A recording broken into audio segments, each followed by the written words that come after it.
way over here. Ah!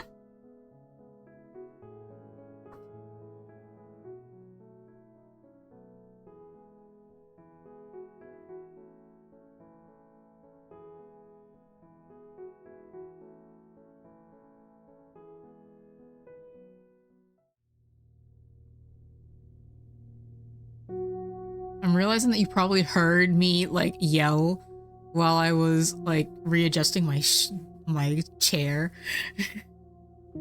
I like landed on something that's underneath my desk and it like put me off balance. Anyway, hello! How are you doing today? I am playing MAMIYA on partially on recommendation from Noelle, partially on like other friends' recommendation. The fact that I've seen like a decent number of people say that they really like this visual novel, I'm like, yeah, sure, I'll play it. Let's go. Plus, also, the devs gave me the game for free, which is like awesome. So like, just saying, y'all should like play it.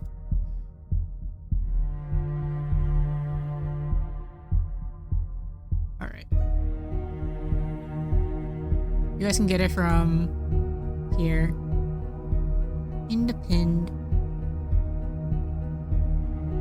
Anyway, what am I doing now? Where is... I know how to stream. This is great. Is the game's like, this music is notably loud.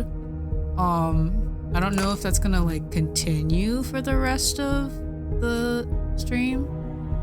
So I guess we'll see what happens. 7's a good number, right? Alright. Well, let's just dive right in.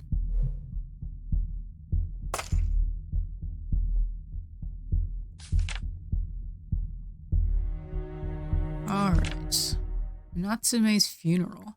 Hi, Noelle. Natsume died.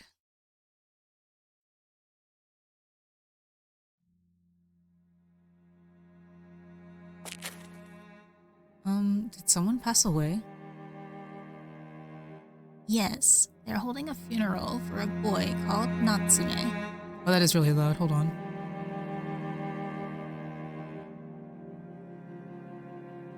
I'm gonna bring this down to like here.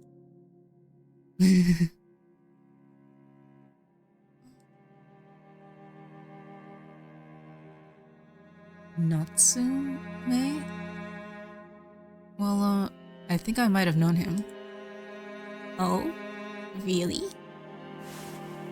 Probably. At least, I think so. In that case, why not bring him some flowers? Huh? Can I? Of course. I'm certain he would appreciate it.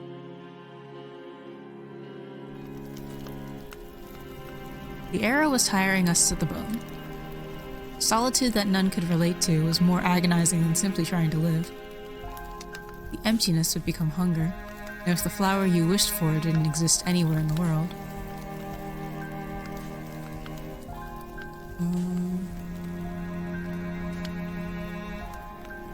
Make it yourself.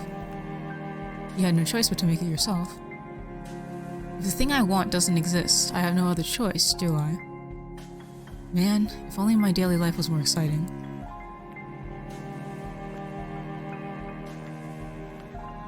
I'm getting a bit tense. No, it's gonna be okay. I just need to get inside. After muttering that to myself, I nodded and took a step forward. Ah! Only to end up bumping into someone. Ah, sorry. Don't worry about it. It was my fault as well. The dark-haired youth made a light bow before running off, almost as if to hide his face. I could tell from the sound of his voice that he'd been crying. I opened the door. A solemn atmosphere hung heavy in the air as I stepped into the church.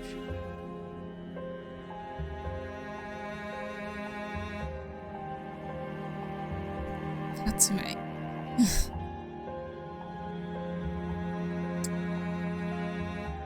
Some wept, others looked ahead in silence.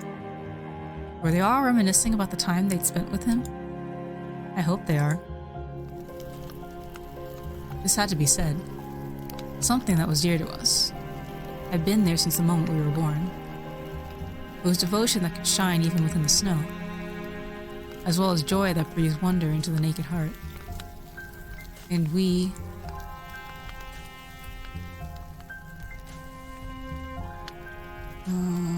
something that was dear to us.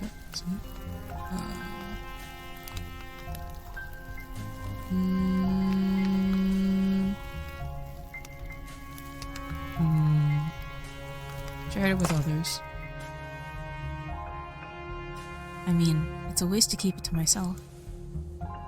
If something makes you happy, it only makes sense to want to tell others about it, right? I noticed the funeral was about to begin, and that I was the only one who was still standing. I looked around for a place to sit. I took a seat on the left. I'll sit next to you if you don't mind. Oh, sure. Feel free to... I kept gazing at the flowers far ahead while waiting for the ceremony to begin. Everyone around me muttered prayers in remembrance of Natsume. A hymn played as the coffin was carried forward. Hearing the priest's talk, all I could think about was its contents. Death was now both distant and close. The red-hot flames were approaching us from behind, taking concrete shape.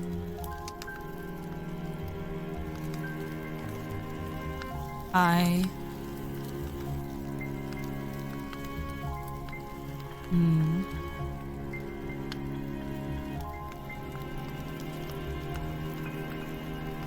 was answering these how I would. I didn't want the world to end, because I believed this world would continue. I didn't fear it, and was given love in return.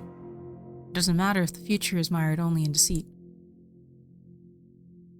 A while later, the service began in earnest, accompanied by organ music. The attendees stood up and brought flowers to the coffin. A student with darker skin approached it next. I am curious?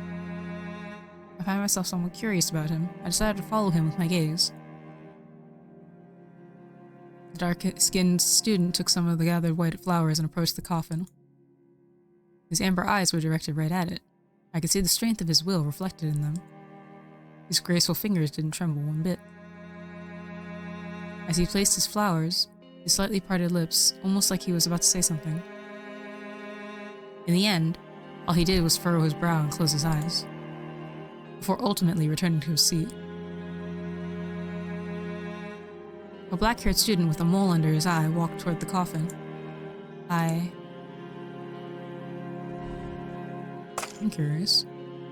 Finding myself somewhat curious about him, I decided to follow him with my gaze. He slowly approached the coffin with a downcast look. The snow-white flowers he carried seemed a perfect match for his prim and proper aura. As he bent over to place his flowers, his glossy locks swayed back and forth, hiding his eyes. His youthful looks made him appear almost ethereal and had completely captivated my attention.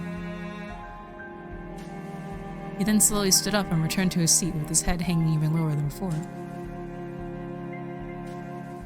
Ruffling his pinkish hair, a man with an intense look on his face stepped forward. I am curious. Finding myself somewhat curious about him, I decided to follow him with my gaze.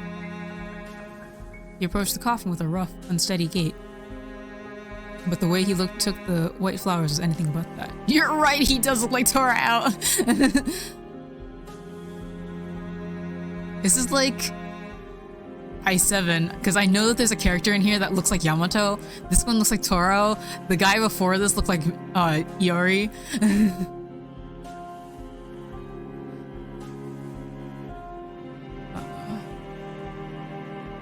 His hair covered most of his face, preventing me from discerning his expression.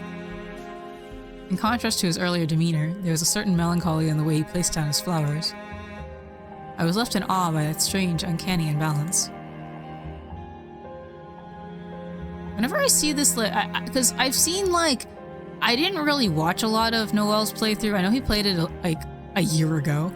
But, when I watched it, Every time that I saw this like CG, it feels like the texture of this like Gakuran looks like a raincoat. The coffin was approached by a tall boy in a school uniform. Finding myself somewhat curious about him, I decided to follow with my gaze. Such a specific thing to think of. Yeah, it's just like something that like came to mind every time that I looked at it. It was just like, man, that looks like he's wearing a raincoat. But now that I'm like actively looking at it, it's like, oh, that's actually a Gakuran. Thank you for agreeing with me, Verbena. He's your favorite?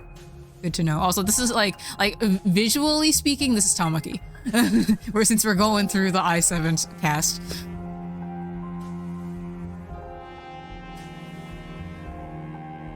His considerable height would no doubt make him stand out in any crowd. He walked with a straightforward stance, giving me the impression of someone with a noble, righteous soul. Even the white flowers he carried seemed to match him in terms of sheer dignity and grace. His large eyes gleamed with genuine grief. Natsume. He uttered the name in a voice so low you would have to strain your ears to hear him. Once all the attendees had set their flowers, the funeral came to a close with a few words addressed to the bereaved family. Surrounded by people leaving the hall, This was the sole atonement. It was time for the old world to end, just as prophesized. MAMIYA would gladly embrace all of your desires, in pains. Alright, I get it. The MAMIYA you chose is... I chose to sit in the seat before me. It was where you could find many of Natsume's classmates. Most of them had already left, save for a few stragglers. I heard sobbing coming from my side. As I looked toward its source, my gaze met that of a student. I'm sorry, don't mind me. Care to use this handkerchief? Your eyes will get red if you rub them with your hands. Thank you. This yellow handkerchief. What about it? Oh, nothing. How close were you to Natsume? We were just classmates. Though we didn't talk much at school. Maybe he didn't even know I existed. Still, being around Natsume would always make me smile. It drove me to work harder too. You see, I wanted to put a smile on the face of this person who's been cheering me on. Recently, something sad happened, and I went to work in low spirits. When I was about to take a break, Natsume, who just left, was right in front of my workplace. He was holding a bouquet of large, yellow flowers. He was as timid as always, but he did his best to keep it together and say they were for me. There was no way I could have kept such big flowers at home. But all he did was smile. He sure smiled a lot, didn't he? Sorry about that. I'll wash and give the handkerchief back. It's okay, you can have it. Huh? I can't just... You can. It's for crying for Natsume. Natsume.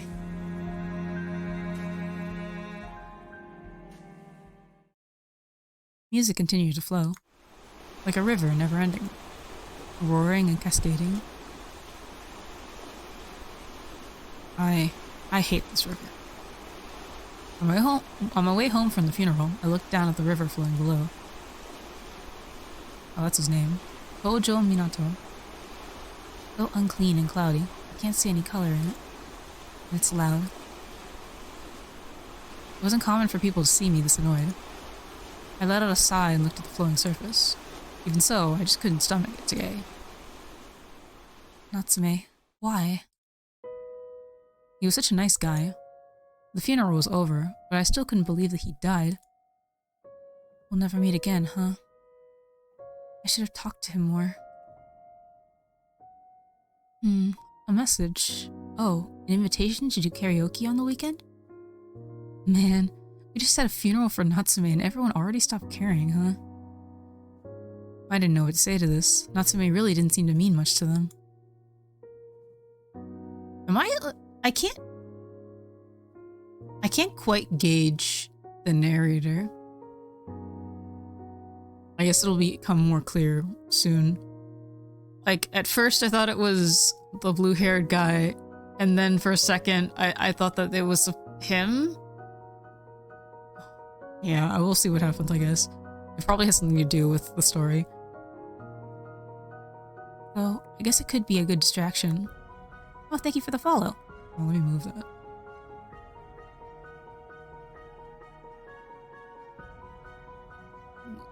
Right here. I'm gonna move my clock too, because it's still kind of off to the side awkwardly. There we go. After replying that I'd go, I closed my phone. Starting tomorrow, I'd laugh again at the center of the class. Never resisting the flow of the water, I let my nerves get eroded. I've been repeating this for so long. I really like the background music of this. Like before stream, I was listening to it a little bit, and I was like, oh man, this is really nice, actually. Like the title music is good, and this music is really good too. Like in a delirium, as if nothing had happened. This was the only way I could keep myself together. It was a strange balance. MAMIYA. I felt like happiness had slipped through my fingers. Every new breath I drew was shorter than the last. MAMIYA. Tell me, what would you do if the world came to an end tomorrow? It was a silly conversation starter, nothing more than a pointless small talk.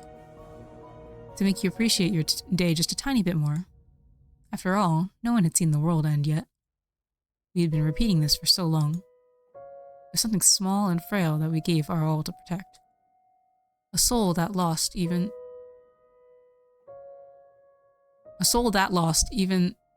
that would just be left here, unable to go anywhere. What does that mean? A soul that lost even that would just be left here, unable to go anywhere. Jeez, reading comprehension. Nobody paid any mind to me, and the river continued to flow.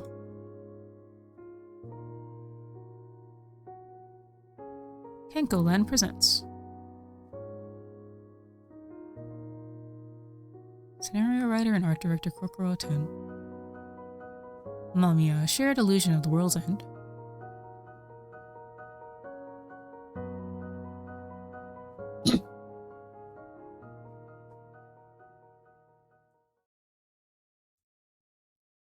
I'd always loved winter.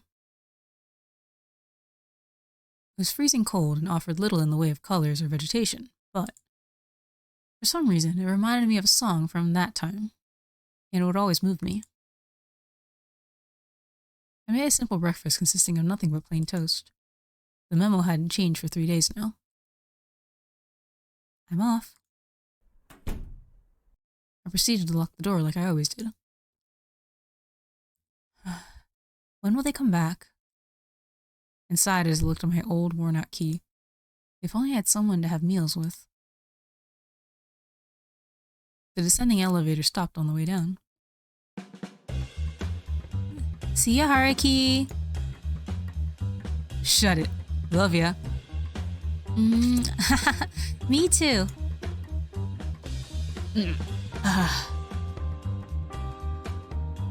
What was up with this guy?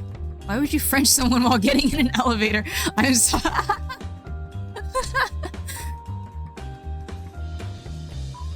I should have mashed the button to close the door. Can I do like a deep... He looks like a dude that has a deep voice. What? I feel like I was being looked at. Hey, you!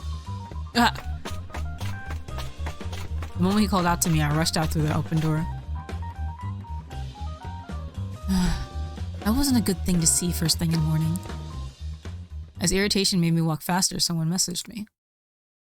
Huh? Hayato still hasn't made up with her? Man, he's a handful. Alright, fine. I'll contact Yukari for him. Hey, so I was wondering if something happened? Hayato was looking kinda awkward with you. Wow, really? That sounds bad. How about this then?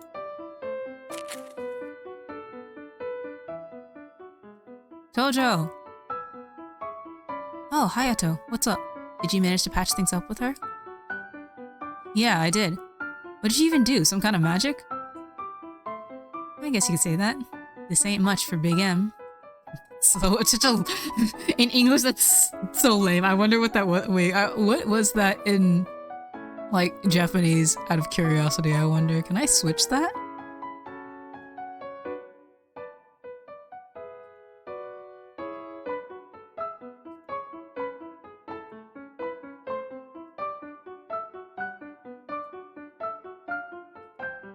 Oh, that's so funny. Actually, it just like changes within the log. Actually, that's like I'm trying to decide if that's good or bad game design.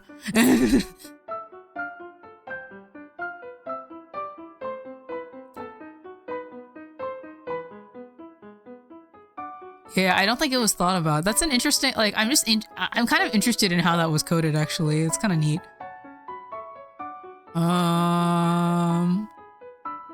I want a back button. Hold on. I was always good at seeing subtleties in others. Dakara ma, itsura. Yeah, it's like easy. That's like easy coding is really what it is. It's whatever was last played. Yeah. Itsura na bubu no. Oh shit! I don't know what that word is actually. Nakagi? Is that what that is? Okay, time to look up what this says. I don't know what's gonna happen if I like exit and go back, so I'll figure out what this says.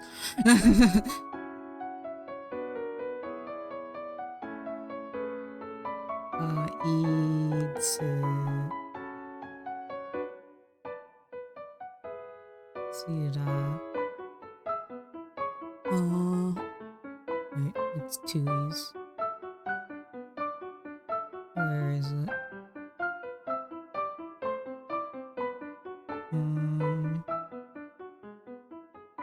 Yuitsura, maybe?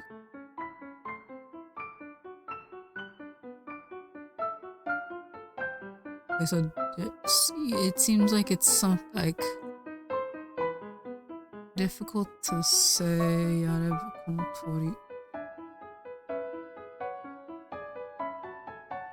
What is this word? I'm low-key trying to learn.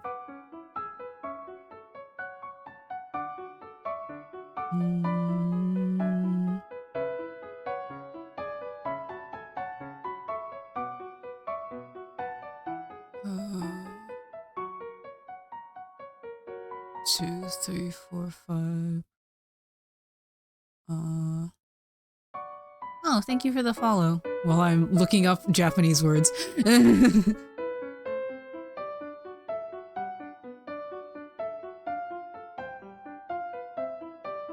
Oh, never mind.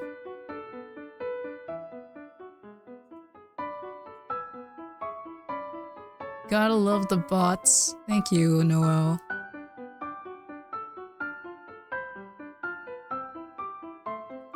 I love this music, so it's like fine that we're all just like hanging out. I'm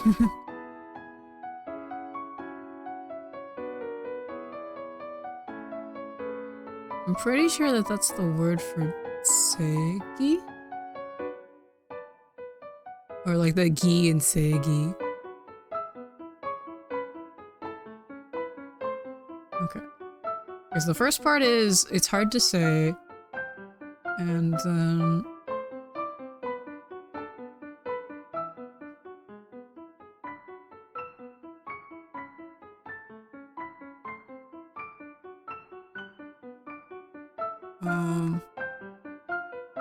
like it's something... Oh. So something like this. Or like just like this. Or like in any case, like just like this. I was able to like mediate fights. I could mediate fights by saying this, like by speaking carefully. Something like that. Anyway, let me change it back. Ah!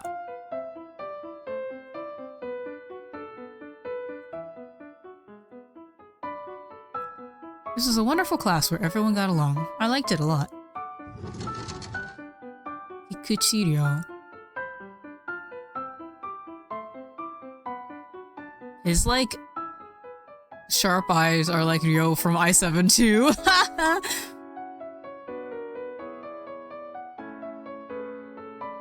Hi. Everything's doing good. I'm enjoying this music while I'm reading this. I have no idea what's going on yet, but I like the music at least. Ah, Kikuchi's here for the first lesson. I heard he causes more trouble. Ugh. He glared at me. Or he caused more trouble. Hope that doesn't mean I'm his target. You should probably avoid him too, Minato. Well...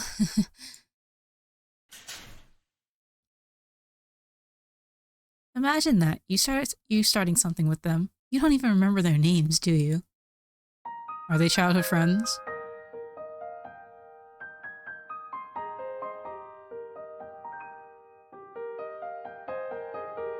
Here's corn soup. It's cold today, isn't it? Mm-hmm. I'm impressed you figured out I'd be on the roof. I'm impressed you figured out I'd be on the roof. Well, who else would come up here in the middle of winter? I gave my gruff childhood yes! I love childhood friends! I gave my gruff childhood friend a quick glance as I helped myself to another spoonful of soup. He was disinterestedly leaning against the fence, clutching the warm can in his hand. The sharp look in his eyes was enough to put anyone on edge. But when talking to him, anyone would realize he was just awkward. His name was Ryo, and he was an old, close friend of mine. Come on, Ryo. Would it kill you to be a little more social?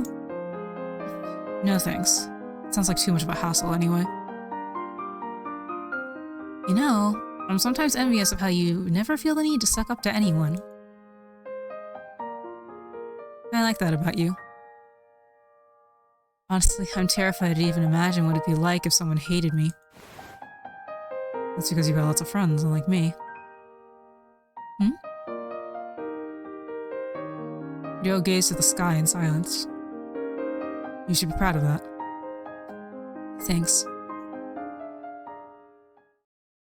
Heaving a quick breath, I stole a glance at Ryo, who apparently didn't seem to mind the cold all that much.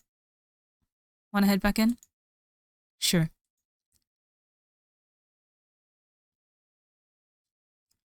Hey Tojo, come here for a second. Hmm? Why are you whispering? Shh. Man, I found a good free site yesterday. Oh, nice thumbnail. Right? This is the best pat material I've ever seen. I don't really... What, you're gonna tell us you're not interested? Are you sure you're a high schooler? It's not that I don't have these urges, it's just you're being too open about it. Dude moment, yeah. Really? I thought this was pretty normal. You really ought to rub one out from time to time. Don't let it build up. I'll, do it at home. You need to be shy about it. Bro!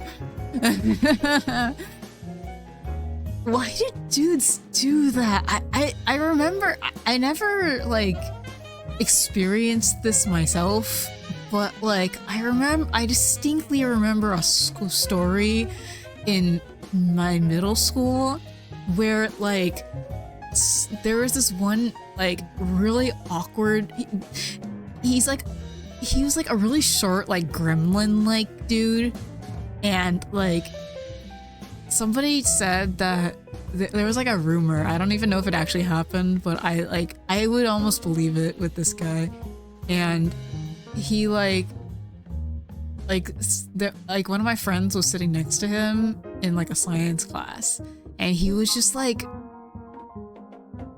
going at it under the table during class, like, just, like, with his hand, like, Why would you do that, bro? But like, I guess guys are just like that. You've heard something like that at your school too? Why does that happen? Like, do guys just not care? Like I kind of like, what? Oh, this is just a normal experience? Okay. Are guys just like that? It's just a rumor that occurs at every school. I'm sure that it like actually I get the feeling that if this is happening at every school, then I'm sure that it happens for real at most schools. You're a sophisticated man. Thank you for being sophisticated, Noel.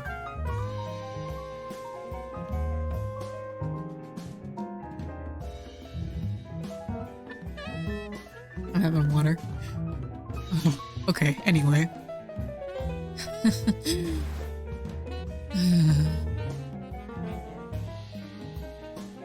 I'm just not cut out for this.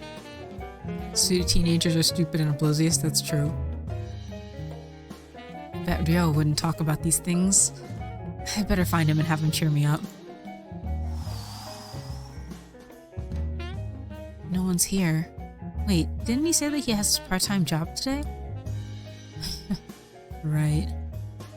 The wind on the roof was strong enough to send a shiver down my spine. Might as well head back. Found you. Huh?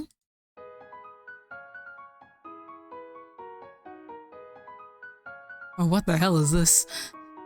I like this track though. Every single new track is so good. I looked at the source of the voice and saw a strange looking boy. Huh? Whoa! I found you, Tojo Minato. Me? The boy danced through the air before gracefully landing beside me. I've been wanting to meet you for a long time. Thanks? Where do you live? Are your parents here in the school? I came to see you, Minato. I don't feel like I'm getting through. Actually, how do you even know me? I know you, or I might not. This CG is reminding me of like Mur from Mahoyaku, so I'm like kind of like trying to channel him while I'm voicing this guy. What's that supposed to mean? So talk to me. I want to know more about you. Are you messing around with me? Not at all. I'm quite serious. Girl? Boy? Them? Alright, what's your name? MAMIYA. I see. I felt this hint of nostalgia upon hearing his name. Could it have been a result of the peculiarly enigmatic first impression he'd given me? I'm still a little confused, but... Well, at least he was cute. You are so gay!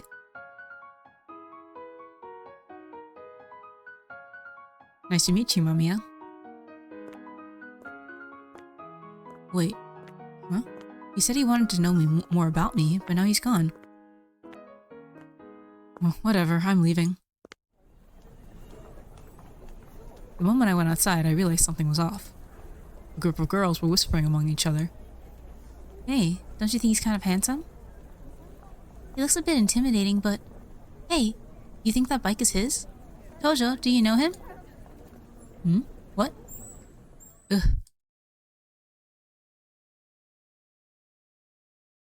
There he is.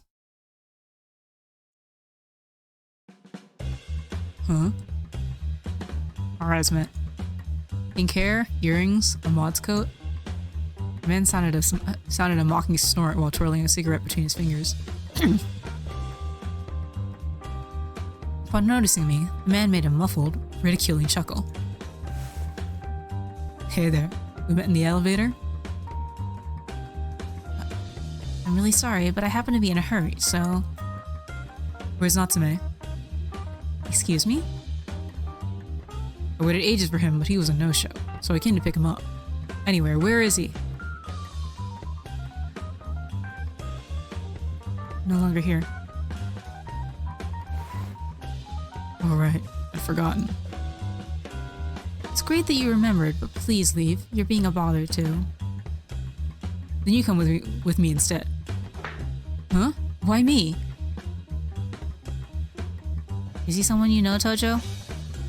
Miss. No, I just... Please tell your friend not to smoke in front of the school. It's clear I'm not wanted. Let's bounce. Wait, hey! The stranger ignored my yell and instead pulled me away from the street. What was that all about? The man was so forceful I had no choice but to give in, put on the helmet and get on the bike. I'd never ridden one before. Huh? This is crazy. And how do you even know Natsume? I'm not telling you. What? God, now I'm even more confused. And so we ended up at... a pachinko parlor? You may not have noticed, but I'm underage here. Shut the hell up and get in already. No, I can't just... Look, no one's gonna ever find out. And if they start asking questions, I'll scare them off. Huh? As the man opened the door, I found myself overwhelmed by a barrage of ear-splitting sounds. The man next to me went in like he owned the place and sat in front of one of the machines. Play. Huh? What, me? Why? Natsume would play for me every day. He would? Did you also threaten him? He wasn't the type to do it by himself, but he didn't hate it either. So why don't you just play yourself? Ever heard of beginner's luck? The loudest and smelliest places known to man. I've never been in one.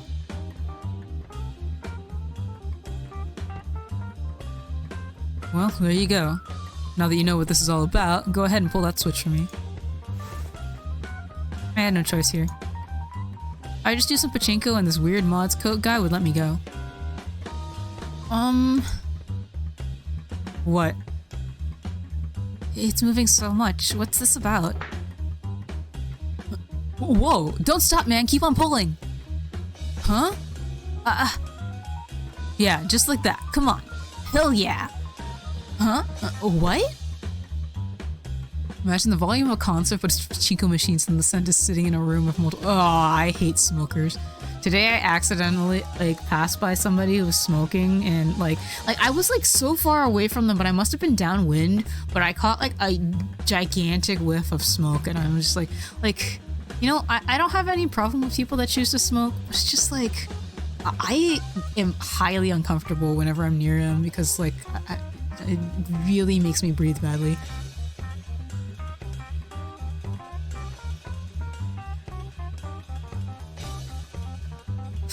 Check this out. We won big time, you rock, man. Huh? Yay! The man and I exchanged a couple of high fives and kept jumping around in joy. I had barely any time to process what had just happened. You're somewhat allergic to cigarettes? Yeah, you know, one time I was while I was working somewhere, I forget what brought it up, but we were talking about drugs for some reason. I don't know why. And somebody was asking me, this is how you know how normalized drugs are in America, because they just asked me if I smoked pot, I think, and I was like, no. And then they were like, why not? And I was like, and then I told them I had asthma, which isn't entirely accurate, but at the time I did have a chronic cough, so I was just like, you know what, I'm just gonna roll with that. And that seemed to get them off of my back. I think that's the weirdest exchange to have with a person.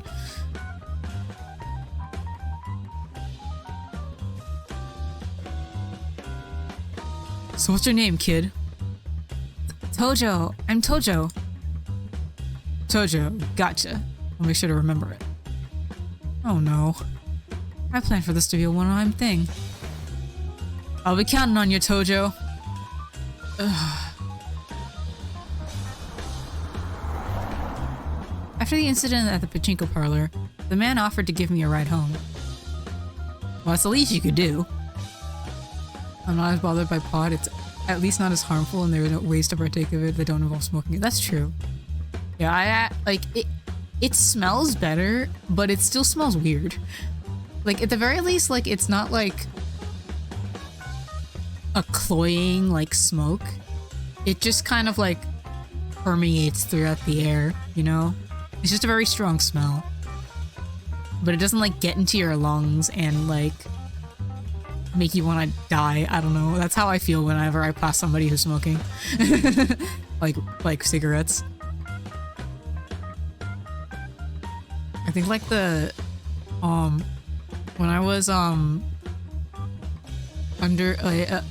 I was in college, the people who lived under me smoked pot like regularly, and it would just like waft up the vents, and it was like the worst. And like that's in addition to the fact that we were next to the highway, so there was also like people that ran over skunks on the highway, so we would get that smell too. And I'm like I'm very positive that it's also that it was a skunk, not pot. There's like it happened often enough that I could tell the difference. Now that I think about it, I don't believe I ever asked your name. It's Morichika. Anyway, I'll see you around. Oh? But I thought you lived here. Huh? We met in the elevator this morning, remember?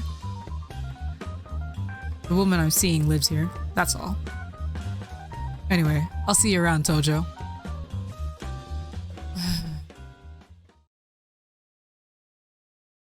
I'm exhausted.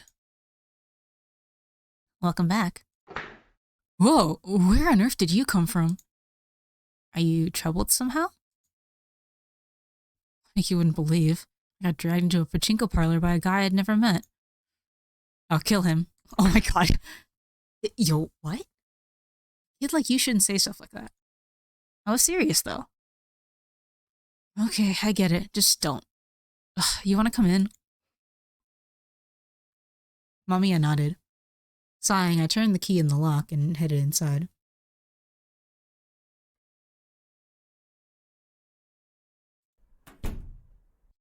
I'm home. Do you live alone? Huh?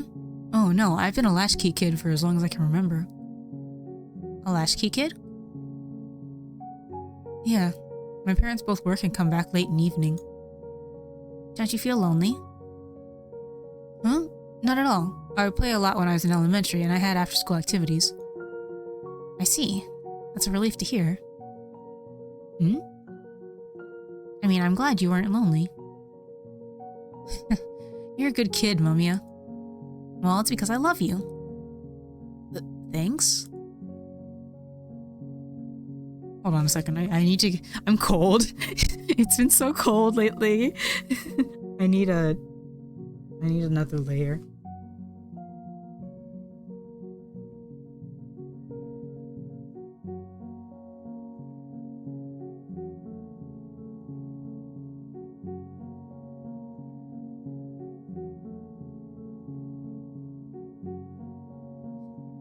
I think it was like... I think I got to 50 degrees Fahrenheit today. But like... It was so windy. It felt like it was below, like freezing. Also, my foot is asleep.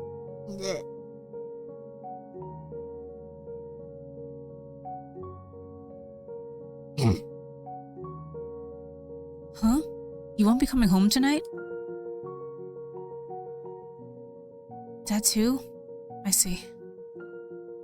No, it's okay. I know your job's more important. Bye. Minato. And I went out of my way to make jiaozi and everything. There was no way I could eat them all on my own. Guess I'll just wrap them up and eat them for breakfast tomorrow. Minato. Well, freshly made is obviously the best, but they got work to do. I guess I'll just have to accept it. I'll eat them. What? I want them too. Mamiya enthusiastically suggested that, but... sure, why not? Eat with him. Are you sure you can do it? There's a lot. Quite sure. A ludicrous amount of jiaozi lined the table. Following my example, MAMIYA dutifully clapped his hands together. Is that what it is in Japanese? It's not gonna be like gyoza? Is there? I guess if it's just like, if it's not pan-fried, then I guess it isn't technically gyoza. I guess I've never really thought about it. But jiaozi is a very like Chinese romanization. MAMIYA dutifully clapped his hands together. Holding his chopsticks with perfect form, he gracefully picked up a piece of jiaozi. How was he planning to eat it? Would I finally be able to see the face behind that gas mask? MAMIYA lifted the jiaozi to his face. Huh? Which proceeded to simply vanish. Oh my god. Tastes good. Thanks. Oh, you can have some more if you want. I urged him to try another one, hoping to confirm whether or not my eyes were playing tricks on me. Maybe I just blinked? This time I kept my eyes open and...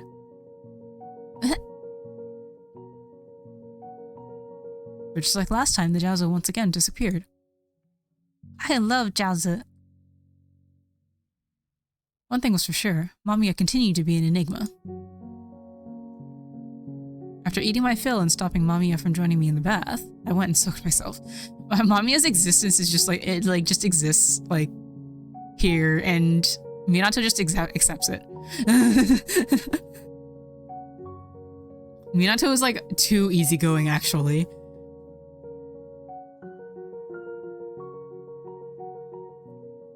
He seemed to be beyond the glass door.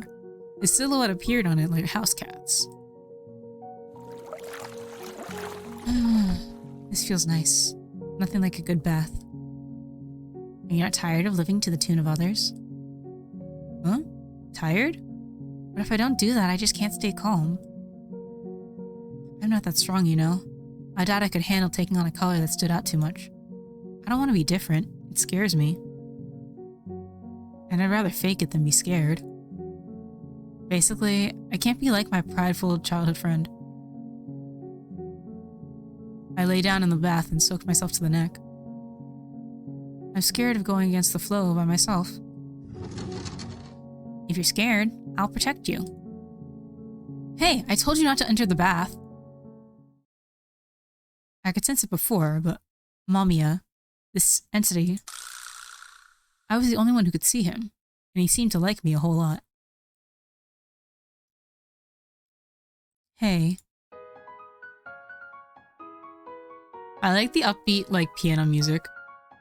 Those are my favorite tracks.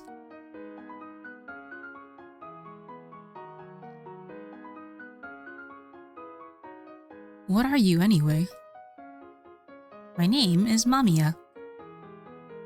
I get that, but you just keep appearing out of nowhere, like you know where I'd be. It's to protect you from your enemies at all times. Is it so? This conversation was a bit one-sided. What is this place? A river close to my home. Your expression isn't positive. Do you dislike it? I can't say I like it. It's so black and very noisy when it rains. But I know it well. Even though you don't like it? I know it well because I don't like it. It's just how it is. I see. We stood side by side and watched the river flow. This place was so noisy I couldn't help but take out my earphones. Minato, what's that? This? It's a cassette tape. A device for listening to music. I know that much. I see. Though, you can't listen to this one anymore. Why is that? Want to try playing it? Oh, jeez. What an awful song. Listening to it feels like someone's drilling a hole through my brain. That wasn't the song. The tape's just worn out. Well, tapes get worn out over time, and this is what happens when you play one too many times. So, what do you originally have on this one? Just an old song I recorded a long time ago. Was it your song? Yeah, or rather, mine and one other person's. Well, it's not like you can really tell that from the way it sounds now, though. Why do you still keep it around, then? I don't know. You're still holding out hope that I'll get to listen to it one day. Even though it's stupid. Don't you think so too, Minato? Yeah. Sounds great in theory, but I wonder how realistic it is. Or how good it even feels.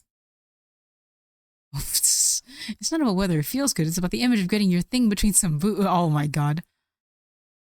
And that alone satisfies the urge to dominate or something? You don't even know what you're talking about, kiddo. Sorry, I gotta take this call. It's for my part-time job. Alright. I'm so tired. What's wrong, Minato? I thought you were gonna take a call. I just wanted to get out of there. What for? I thought you were the social kind. I mean, I'm pretty good at getting into the flow of most conversations, but that's the one subject I just can't handle. I shook the fence out of the rooftop, making MAMIYA, who was standing on it, shake. Like, stuff about condoms or different sex positions? I don't like talking about things like that. It feels vulgar. Am I weird for that? Normal high school boys like that, don't they? Are you not interested in sex, Minato? Sorry, I have this like super goofy like voice for MAMIYA and just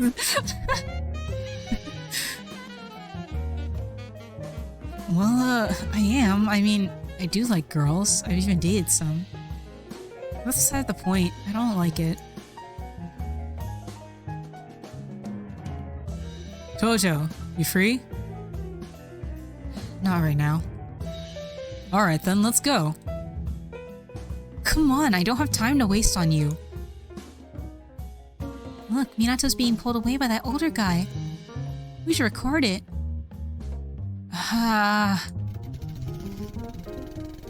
No one's gonna stop it, even though he looks like visibly distressed. What's wrong with you anyway? Do you have too much free time on your hands? Not really. I'm busy gearing up for battle, actually. Should I spell it out in a way even a kid like you can understand? Or I need to go deeper. No thanks. Just let me off this thing. We're already there, though. Horse racing? Let's go get our tickets.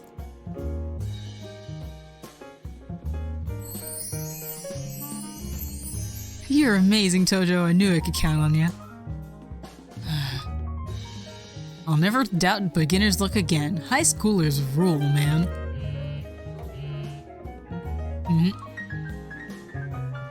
Hello? What's up? You lonely or something? Sure. Okay. I'll come over tonight. Pick something up and wait for me. Bye. Is that your girlfriend? Nah, more like a sex friend, I guess. I wonder if this could like translate better to like friends with benefits. Whoa. What's up with that look? Even you must have had a girlfriend or two. Are you a virgin?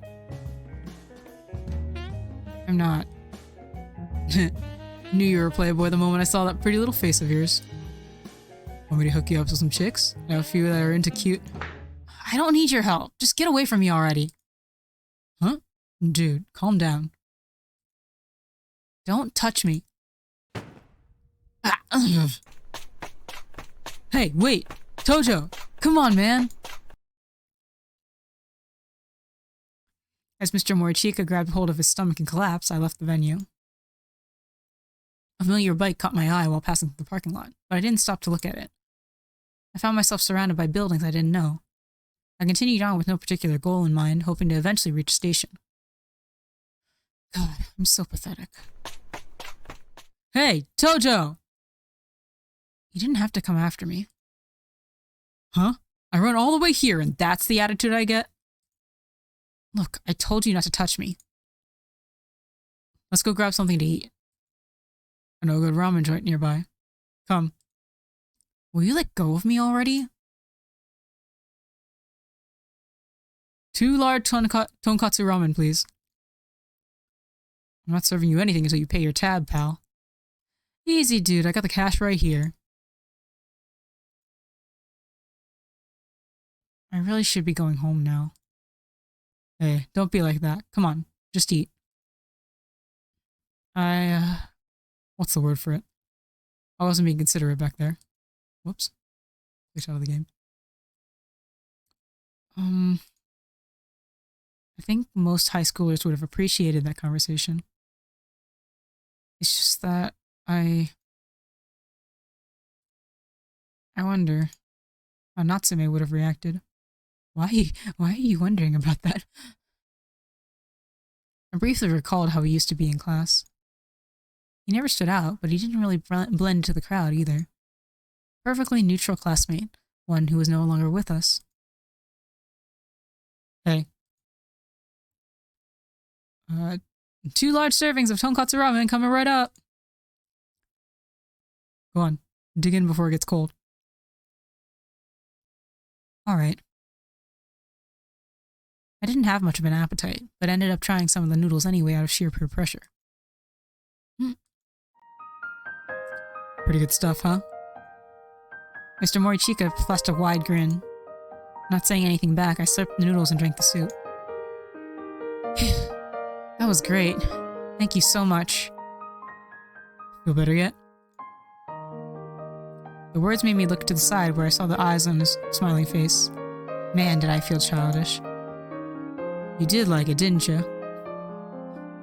I can't, stop thinking about how, if this is Toro, CV, Kondo Takashi, and, it works so well. I can't get that deep, though.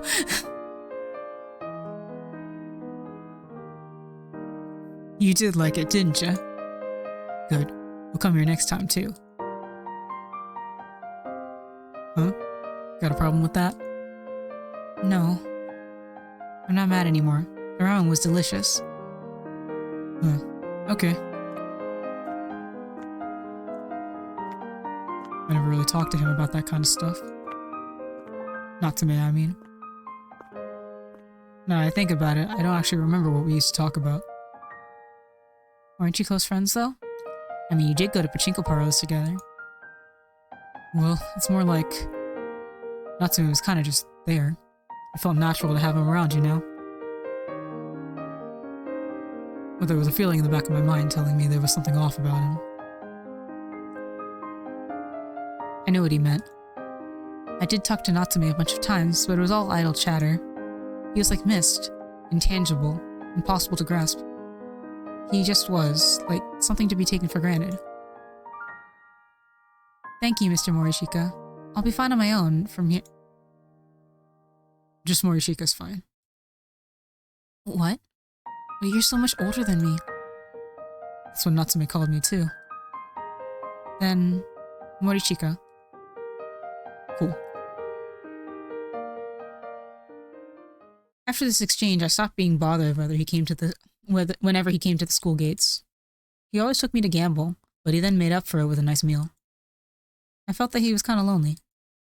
The hole left by Natsume was so cold that he couldn't bear it. And eventually we got close enough to hang out on our free days. What a funny, friendship. Hey, dude. Hello. This is such an eerie fit! What the hell? Stop!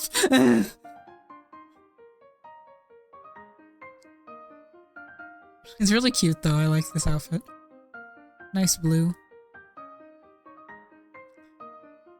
Hello. You gonna get on? Well...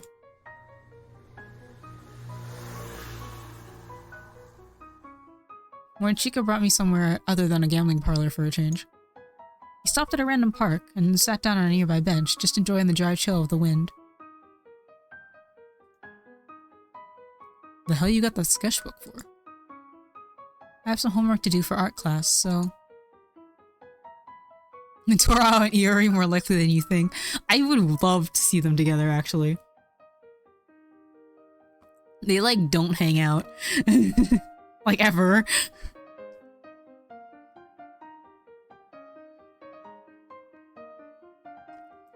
Man, my like throat is... Ugh. It's not even like it's like bad, it's just like not in happy condition for some reason. Morichika had a quick peek at my work as I desperately tried to keep the line straight. Morichika sort of feels like Tora with slight tinge of Tamaki. Yeah, I can see that.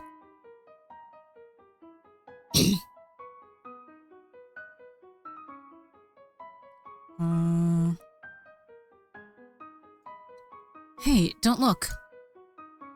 Oh, I see. You're drawing a potato. It's a self-portrait, actually.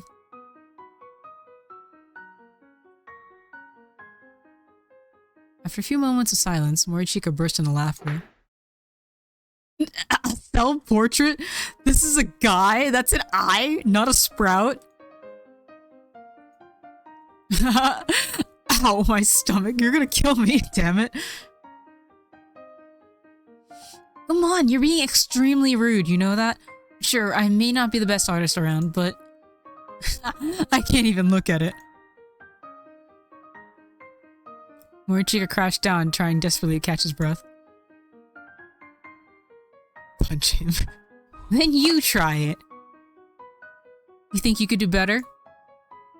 Huh? I mean, you'd have to look pretty hard to find someone worse than you. And try drawing something. Here you go. Huh? Man, what a pain. Fine, whatever.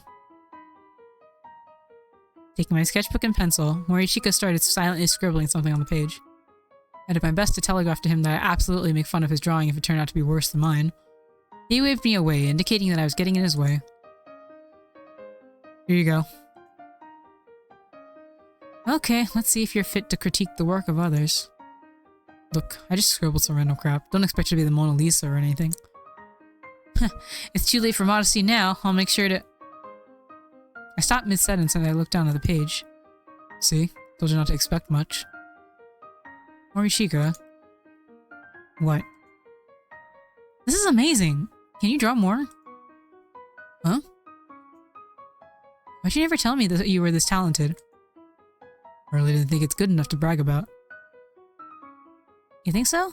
But still. What? Almost just that... What? Well, ain't it normal to not be able to draw your own face? Huh? Why is that? Well, the face you see in the mirror isn't the face other people see. I could tell he was talking about a modeling kind of thing. But I wanted him to say something that would make me feel better. I guess everyone's different? You just change the angle and the person looks nothing like before. Ain't that obvious? Wish you could see it? Yeah, I wish you could see it too. Your face isn't something that we settled in just one place. His words touched me like few things could. Morichika. Resolving myself, I took in the cold air. I couldn't talk about it here, though. At a place with others around, I could only present the side of me that wouldn't stand out. But I want you to know. The core of me that didn't want anyone to know. You want to go to school? There's a roof. I like going there a lot. Not many people around. I felt most at ease at... Are you dumb? I'm not a student. I can't go there. Oh. The smile on his face made me snap out of it and hang my head. He was right. I felt embarrassed for rushing to be understood the way I did. Instead, he cracked a full smile and looked right at me. Let me take you to a place I like. Morichika opened the door. And my senses were immediately overwhelmed by loud, up-tempo music. Colorful lasers danced all over the place, blinding me like a mole. That's a very odd analogy, but okay. Is this... Did you just bring me to a club? What, never been to one before? What am I even supposed to do here? Just enjoy yourself, man. Haruki, it's been ages! Out of nowhere, a girl in a skimpy outfit interrupted our conversation and flew into Morishika's arms. Her sinuous motions made me gulp. Hey, Morishika? Morishika? What is this club girl car? Oh my god. Don't talk about it. I completely lost sight of Morishika in the crowd. Enjoy myself? How? Around me, young men and women were shaking their bodies to the rhythm of the music. However, I felt too overwhelmed to actually join them and ended up gravitating toward the corner of the room. I felt like I'd wandered into another world. Here you go!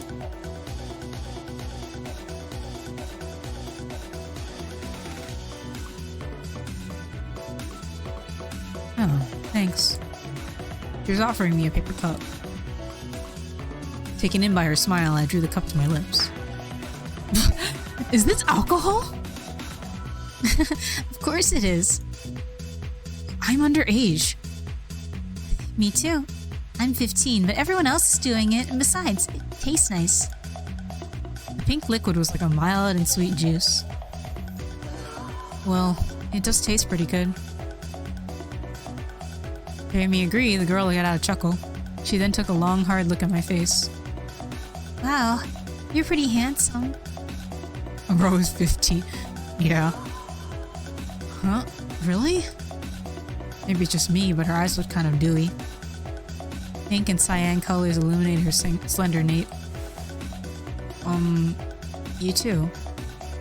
The bi flag here.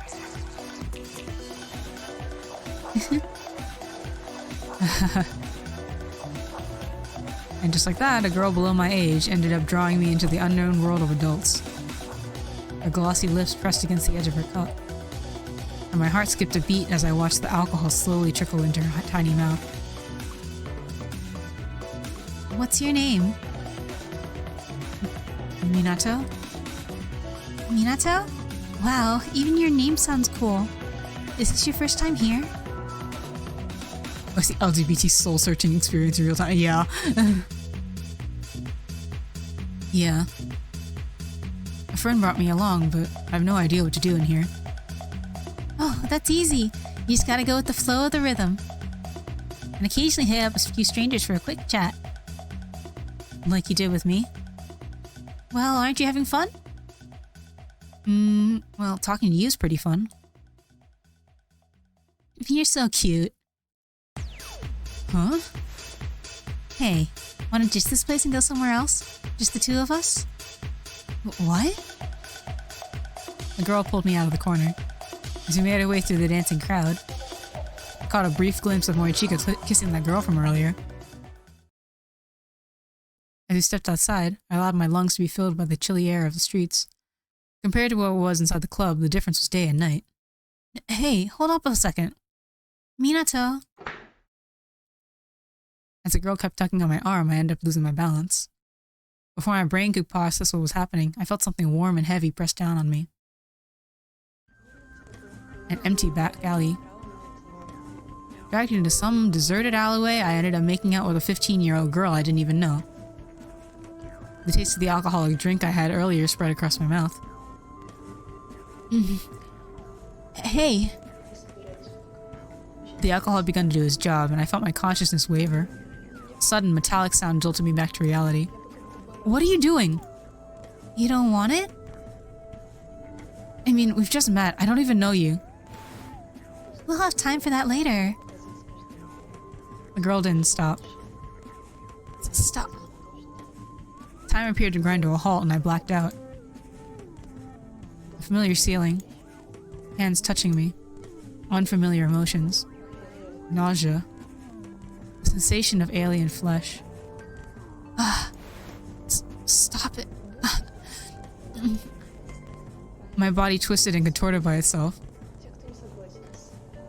An indescribable shudder rose from the pits of my stomach, paralyzing me. No.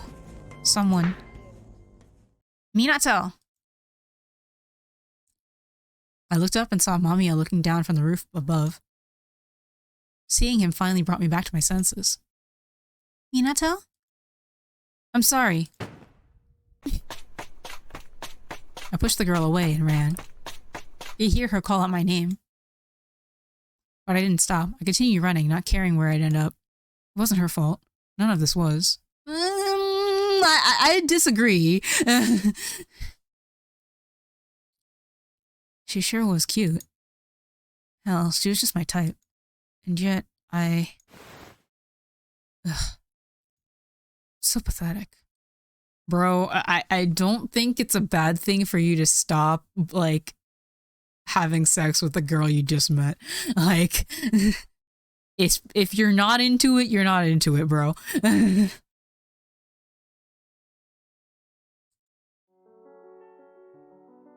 Supported by MAMIYA, I went back home. My head was throbbing. I felt like someone had just punched me in the face. Probably the alcohol. Oh. The memo had changed. My parents had seemingly come home, but then left again before I arrived. Inside, I found a couple packs of instant food on the table. My parents most likely left them so I'd have something to eat for dinner. I felt entirely too tired to even consider eating. Instead, I headed straight to bed. Bro, you gotta eat something. If you had alcohol, you need to eat something. I mean, of course he doesn't know this because he's 15, but like... Before I could reach my room, though, my phone rang. Feeling suspicious, I walked over and gave the display a glance. It was Morichika. Hello? How'd it go? How did what go? I saw you leave the club with the girl. Sorry, forget about it. Sounds like you got turned down. Well, don't let it get to you. You have to be like me to get lucky on your first try. It all boils down to experience. Technically, he was getting lucky, but he didn't want it, so that's that.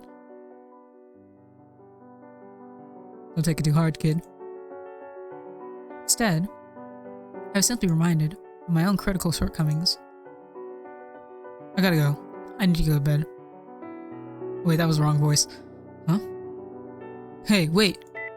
I hung up without letting him finish. Feeling thoroughly drained, I collapsed onto the sofa. My consciousness quickly faded away.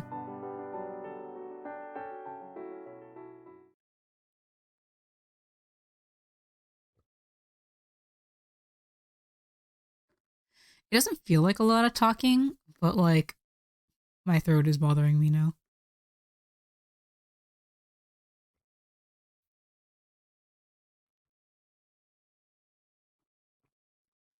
Tojo, you spacing out? Ah. Why? Yeah. Didn't get much sleep last night. Minato, you don't want it? I wanted to forget about yesterday. Yeah, I'm drinking water. It was a chapter of miserable youth we were all just destined to experience sometime. I like how this assumes that we all do this when we are 15. No, we do not. I mean, yes, I am a shut-in, but I know a good portion of people do not do this when they are like in high school. There are also a good portion of people that do, but not everybody. It's like maybe half, if that much. It's okay. You'll feel better when you see what we got you for today. My classmates were so supportive. Thanks. It's that live comedy show, right? Mm-hmm. Take a look. Kind of thing you'd watch on a big TV while your parents are out. As the two were grinning wide, their faces seemed weird. Not quite what you'd think. I didn't understand what they had meant. Did they get him porn?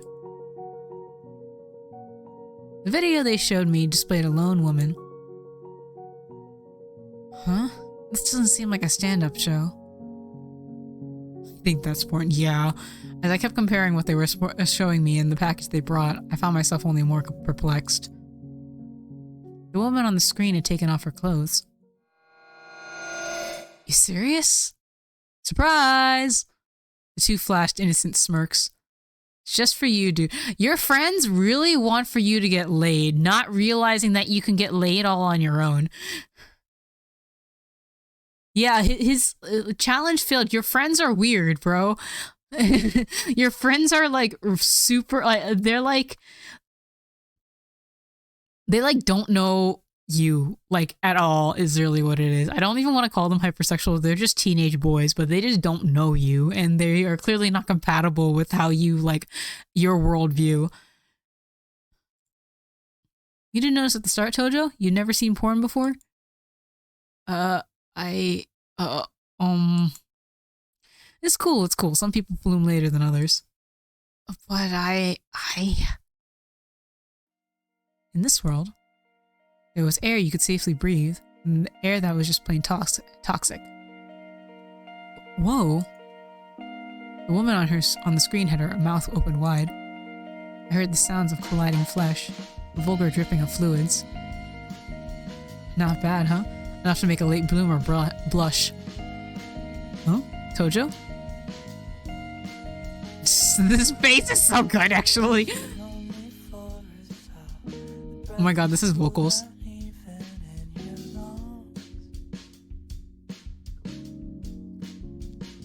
I'm trying to think of like which like movie this reminds me of. Is it like Call Me by Your Name? It is like a good like number of like romance films that would like that sound like this. Minato, come to me.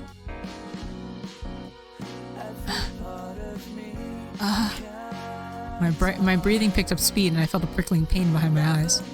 The sky glimmered. I just needed to pretend I was fine like everyone else around me. But an uncanny fever coiled around my body like a vicious snake. Stop it. Stop it now. Someone. Anyone. Is there nobody who can understand why I feel like this? Or is everyone in the damn world huffing rose-tinted toxins? Hey, Tojo, you okay? I could feel it filling the room. Toxic vapors. I needed something to ventilate with. Mamiya! Help me, Mamiya! I cowered and screamed. Minato! A dauntless, white-gloved hand was thrust out toward me. I felt as though I was being pulled by it now. I charged forward and opened up the double-glazed window of my room.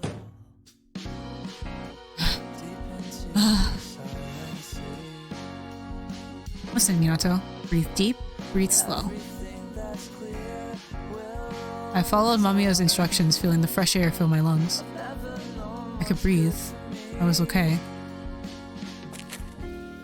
Huh? Why'd you open the closet? Huh?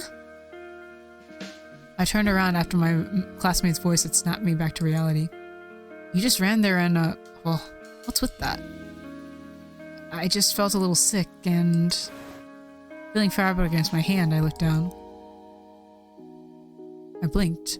I was holding a woman's dress. Ah. What was this? Hadn't I opened the window? Oh, I think I get it. I was standing in the middle of my room, right in front of the closet. You're into that kind of thing, Tojo. Is this his house? Or is it somebody else's house? My classmate forced an awkward chuckle, trying desperately to read the mood. The what mood, bro? Sorry, I guess. It is Minato's place? That's what I thought. So was it his mom's dress? Question mark? Good morning, All eyes in the room were instantly glued to me the moment I walked in. Huh? Confused, I went to my desk. What I saw on it were a bunch of photos that made the very blood freeze in my veins. One picture showed me in a skimpy swimsuit. Another one had me pushing up my breasts in a sensual manner. There was even a photo of me spreading my legs wide apart. Huh? I have to get rid of them, quickly! I tried tearing them off, but my hands were shaking too much. I tried scratching the transparent photos off with my nails, but they broke before they could reach.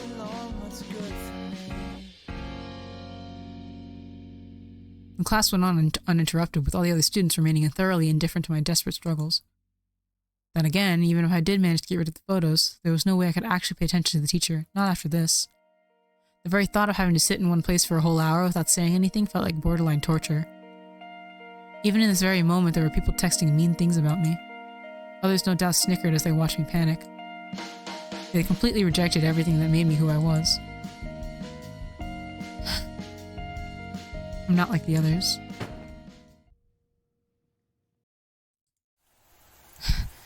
It was all a dream. I could feel my heart jackhammering in my chest. Fatten beads of sweat trickled down my forehead. It's still 3 in the morning. Under normal circumstances, I wouldn't be awake at a time like this. Feeling like the dream would continue, I couldn't bring myself to sleep. How much of that was a dream? Even though it was December, I could hear the rain pattering against the windows. It felt almost like someone was telling me I had nowhere to run. I checked my phone and noticed that I missed a bunch of calls from Morichika. I'm way too scared of being hurt anymore. While the rest of the world was fast asleep, I sat there in the darkness clutching my phone. Was he a cam boy? Classmates were the same as ever. The fear spawned by my delusions wasn't real, but...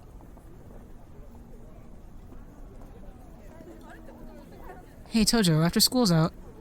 Sorry. Is it me or is he acting weird today? Oh, you didn't see the message yesterday? Pretty shocking side to Tojo. I've never had a bad encounter with him before. I'm kind of disappointed. The moment classes were over, I rushed to the bathroom. I wanted to be alone. It didn't matter where. I slipped into a toilet stall and waited for my breathing to even out. It's okay. I'm fine. I've got to keep this up. I can't allow myself to cry. I mean, I'm a guy. When I relaxed, I slowly opened the door to the stall. Finding no one in the room, I heaved a sigh of genuine relief. I ran cold water over my hands, which helped further soothe my nerves. I always believed I was Jinx. Even now, I clung desperately to that idea. My eyes met my reflections. My face was so tired that I didn't look like myself. Turning off the tap, I let out a self-deriding chuckle. But just as I was about to leave... You still haven't given up yet? I turned around but saw no one else in the room with me. My forehead moistened with sweat as a familiar laugh rang out all around me. I attempted to flee, but... Ah!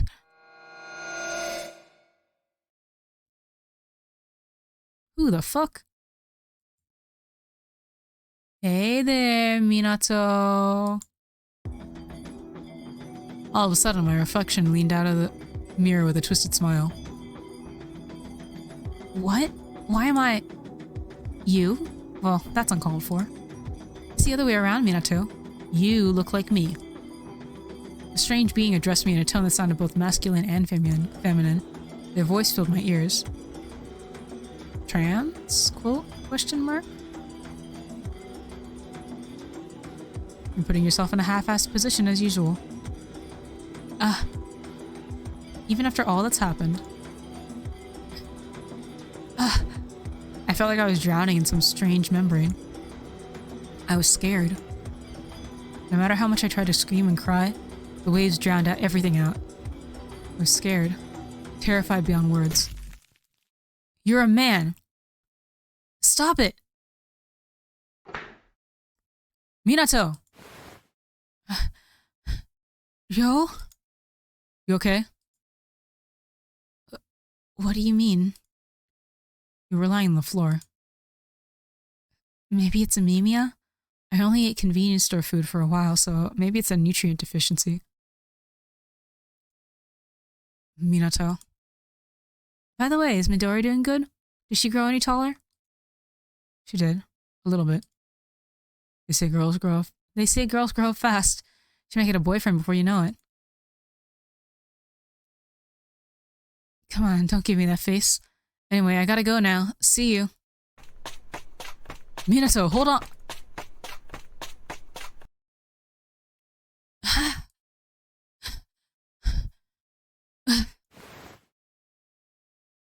Joe.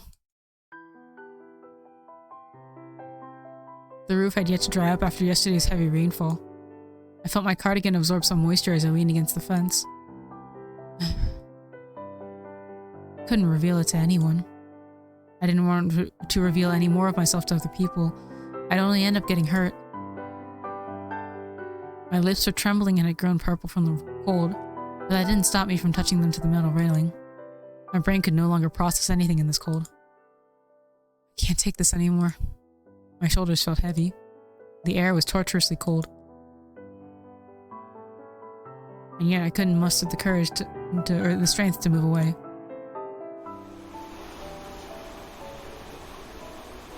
I ended up coming all the way here without even realizing it. To this place I supposedly abhorred. The sound of the river felt almost deafening to my ears. There was no doubt the result of yesterday's rain. The river had carried all sorts of dirt and mud along with it. Even the water level had risen. I lived in the town where this river flowed.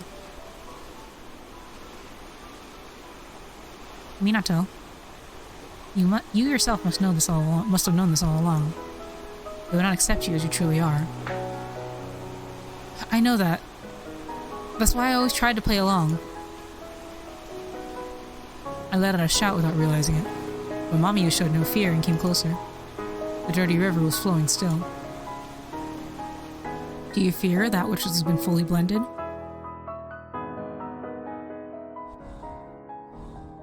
What do you mean by fully blended? Fully blended? What?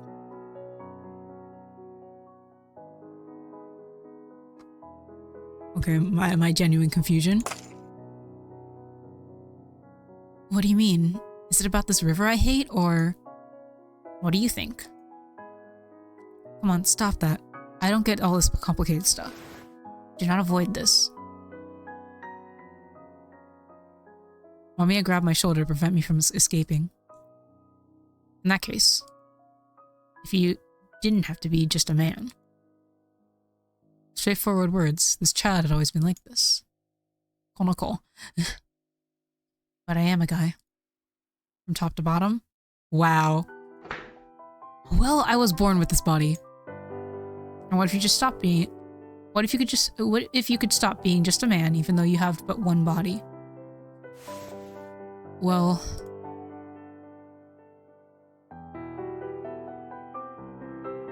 Wait, huh?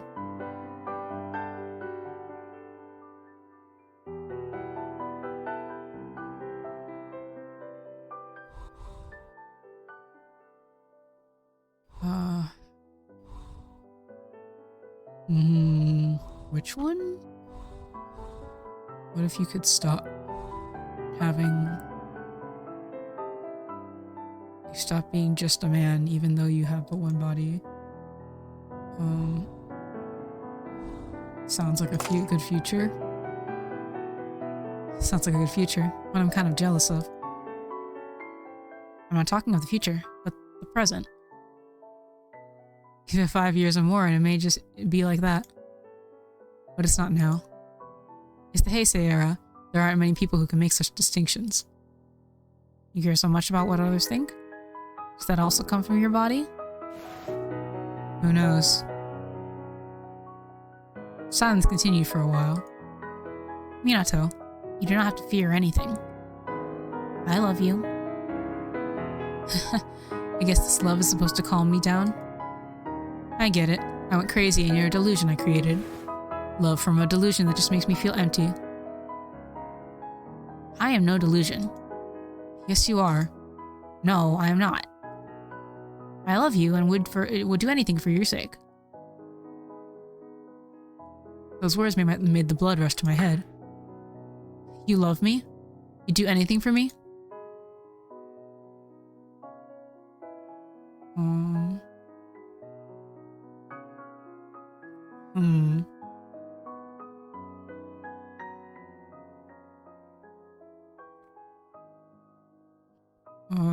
Logically speaking. You love me, you do anything to help me, you didn't even help me. This seems like fun. Don't make me laugh, you've never done anything for me. You didn't help me once.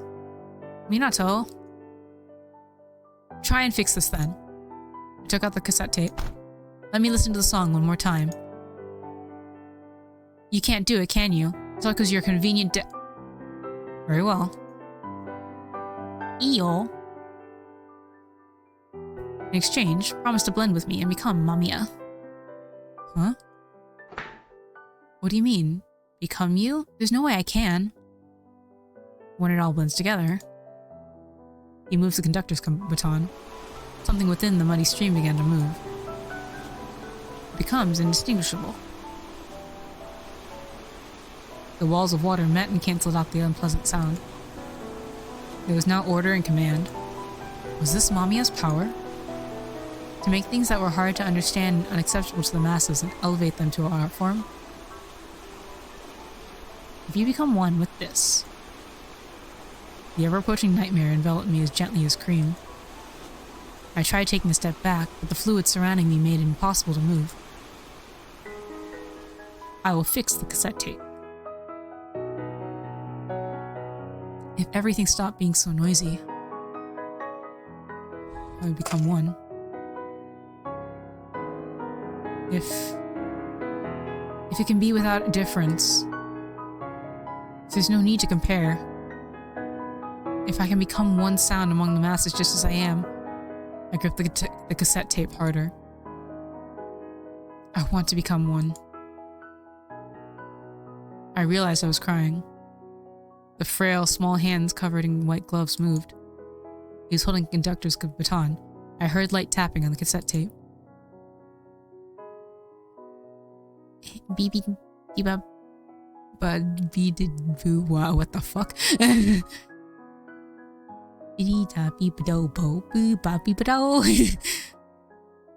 is fixed. You're joking. If you think I am, then test it.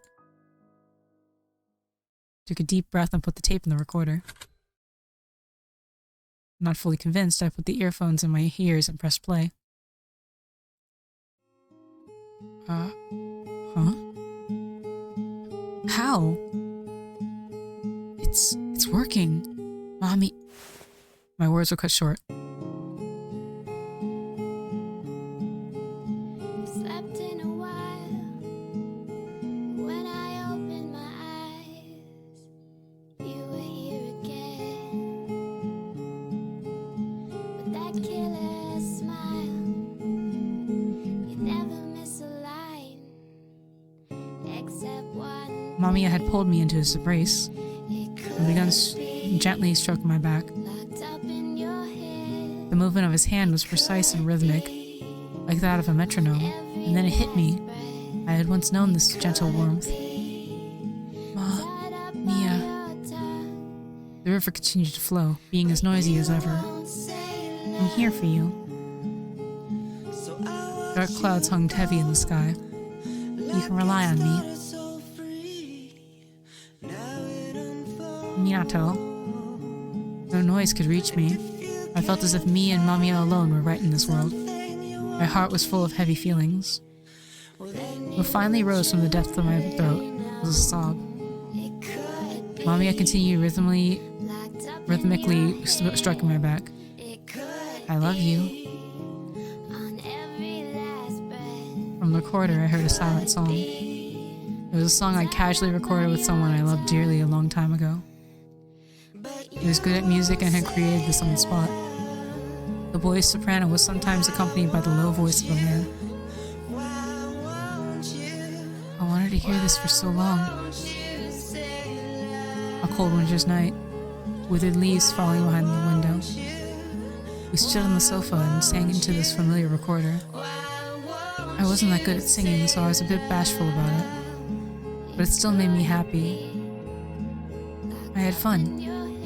The boy's voice coming from the earphones actually sounded a lot better than I had remembered. I began mouthing the words alongside him. I could sing it all. Even after all these years, the lyrics had remained fresh in my mind. He was responsible for the chorus in the middle. That gentle, low voice I'd imagined time and again in my mind. I loved how it turned slightly higher pitched whenever he sang. Just from the music alone, I could tell our eyes had met. single most important thing in my life.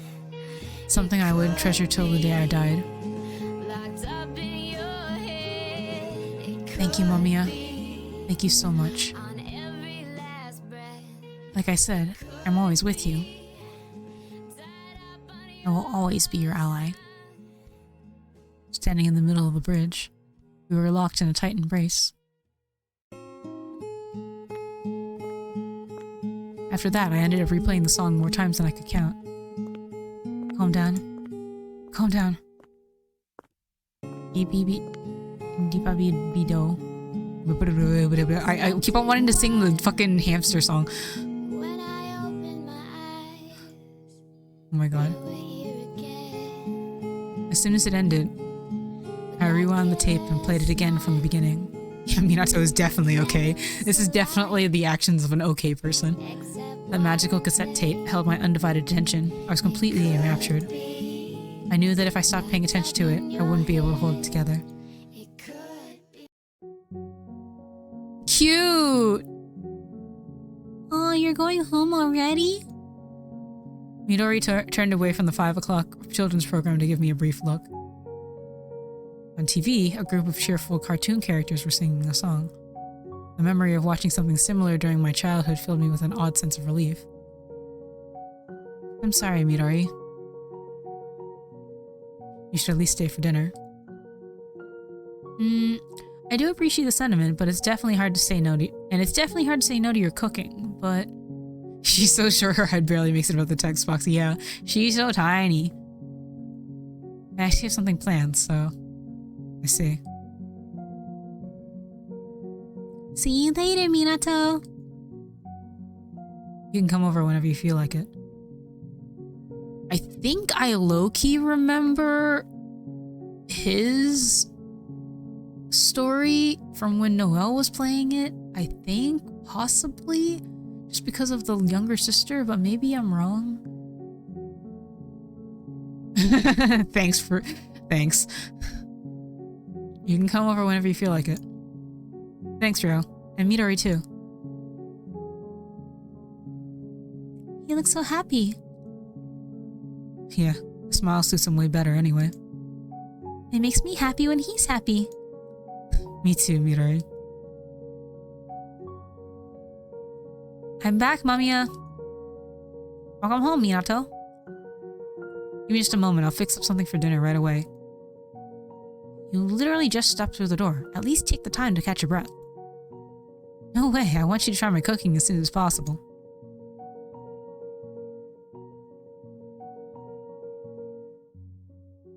I don't even know how to, like...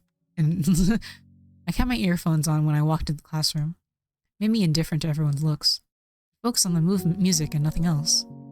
MAMIYA was protecting me. The cassette tape felt oddly warm to the touch. Hey! Hey! Take those damn things out! He's so sad. His expressions are very Tamaki-like. I can see what you're saying. Come with me.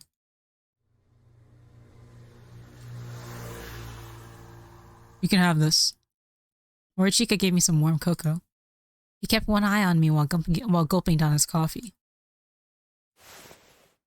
What the hell happened to you, man? Come on, talk to me. I'm sorry. Hey, I'm not blaming you for anything. I just... Can I drink this cocoa? Sure. Cutting into Morichika's sentence, I drew the cup of warm cocoa to my lips. The taste was difficult to tell. As I slowly looked to the side, my gaze met his. He widened his eyes, but waited for me to speak first. Morichika, I'd like to ask you for a favor. Hmm? He actually smiled for once, as if he was trying his best to be considerate. Averting my gaze, I went on in a low voice. Introduce me to some girls. Oh? Sure, no problem. Is that all? Relax. It'll go easy, especially for you. I know a babe or two that'll kill for... That's not what I meant. I want a girl who becomes sex friends with me. You said earlier that you knew a girl that was into guys like me.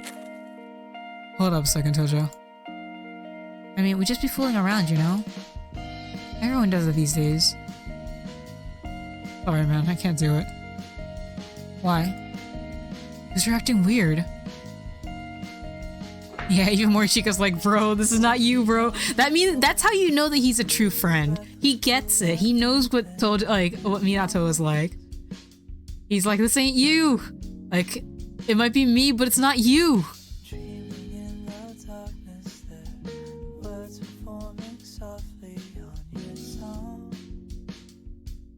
What's so weird about me?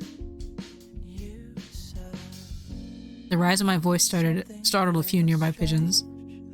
The sound of their flapping wings as they fled interrupted us for a few moments. You can do it. So... Oh, I have no choice here. I want to have sex. Tojo. I can do it. I won't puke. Calm down, man. I've got to prove it. I mean, I'm a guy. Yeah, the very, distinct language of this makes me very, not suspicious exactly, but, you know, there's some, narrative tells. I can do it. I hung my head. My legs finally gave out, sending me to my knees. Morishika didn't say a thing. I could suddenly feel something cold against the back of my neck. It had begun to snow. The gently falling snowflakes draped our surroundings in a thin layer of white. You'll regret it. Morishika's voice descended upon me along with the snow. It sounded hoarse, almost like he was angry or about to cry. I don't care. I need this. Falling snow enveloped me. What was I trying to prove here? And to whom? What on earth was I fighting against? My entire body was a mess. I could barely recognize myself. It made me wish that everything had ended on that snowy day. Things would have been easier that way.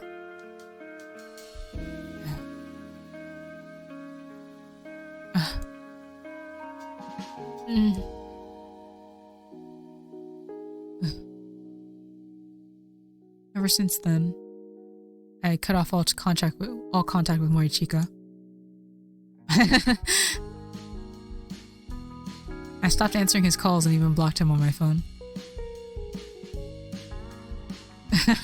What's that reaction, Noel? It'd be yet another day of my parents not coming home from work. I holed myself up in my room, shut the curtains, and listened to the cassette tape. That's all I did. The water came to a boil. Whoosh. The low rumble reminded me of the sound of an earthquake. Or that river that I so despised. Ah! What is going on here? I kept punching the wall.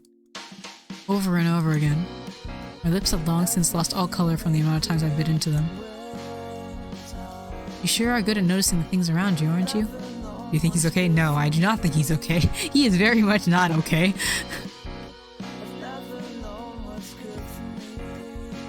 Hell, why are you also blind to it all? I'm not perceptive. This world is too much of a mess. You don't have to be sensitive to want to run away from here.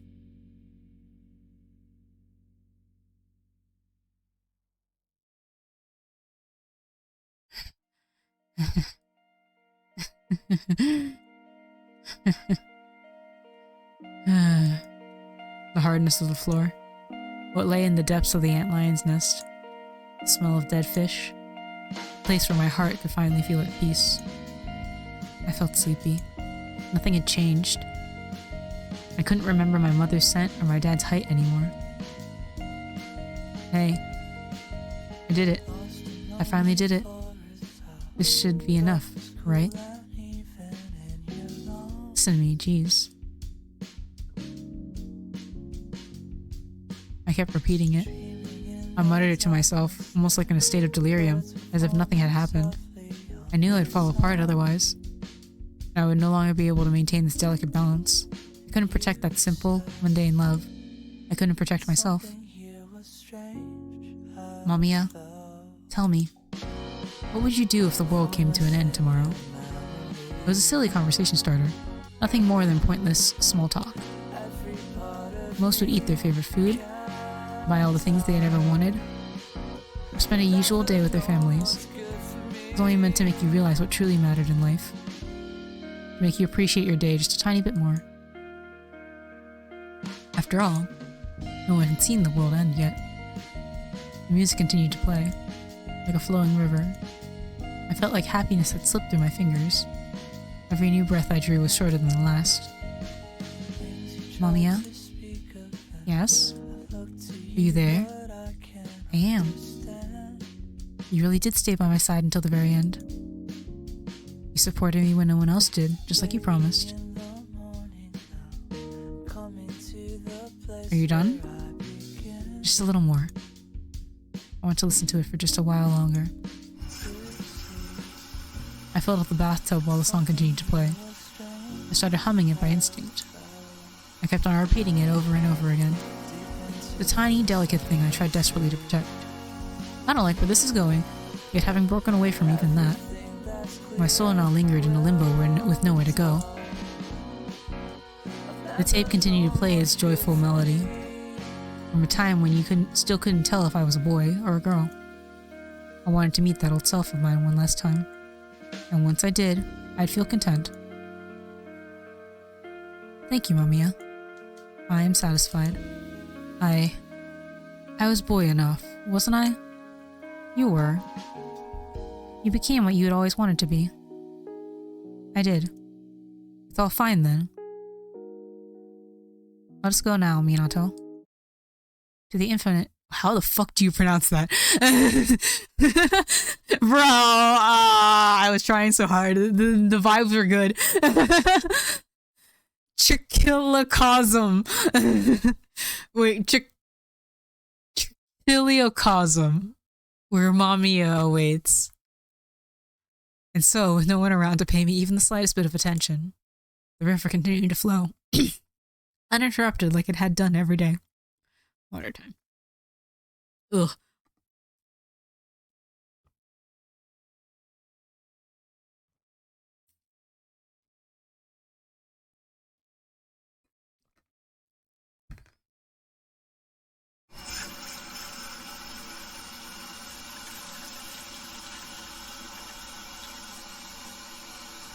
Yeah, figures.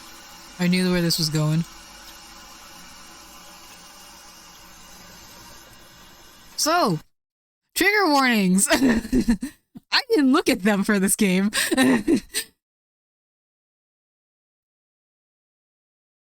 Is he though? I guess if he's happy. Inside the dimly lit bathroom, Tojo Minato's face looked beyond peaceful. Yet in sharp contrast with his expression, the blood gushing from his wrists painted the water a menacing hue of crimson. I picked up the cassette tape by the bathtub and put on the earphones. After rewinding the tape until it clicked, I finally pressed the play button. Yeah, it's still distorted. What I heard was a distorted mess of noises, hardly even deserving to be called a song. Hello? Who are you? Tojo Minato. Why? You weren't supposed to die. Once more. I'll go to the church again. I won't give up.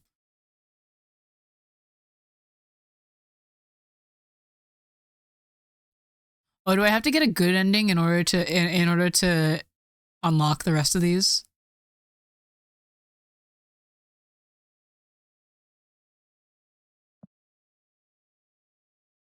You just need to view it once.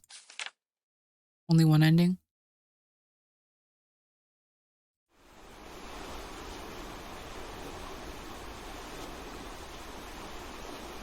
Oh, okay.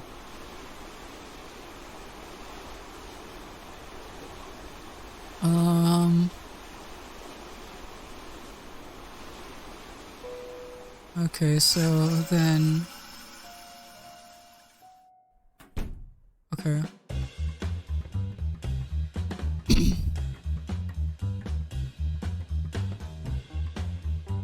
Wait, so like... We'll save this.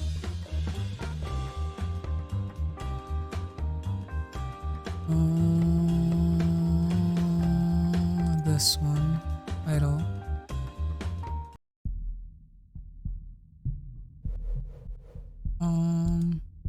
Code? No. Restart.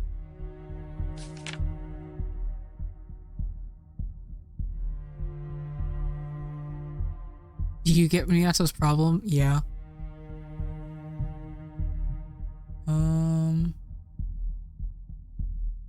Oh, he's considered at the top of his school's social hierarchy. I guess that makes sense. Minato has a certain secret. His life changes once he meets Mamiya, who whispers words of love to him. Do I have to go back to the intro? Do I have to redo this one?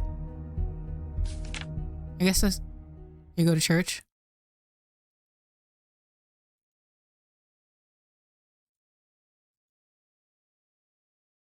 Okay, I'll go to church.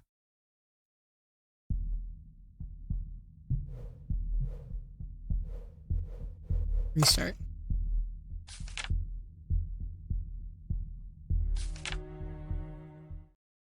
Okay, so actually, like, the slightly confusing way that they do, like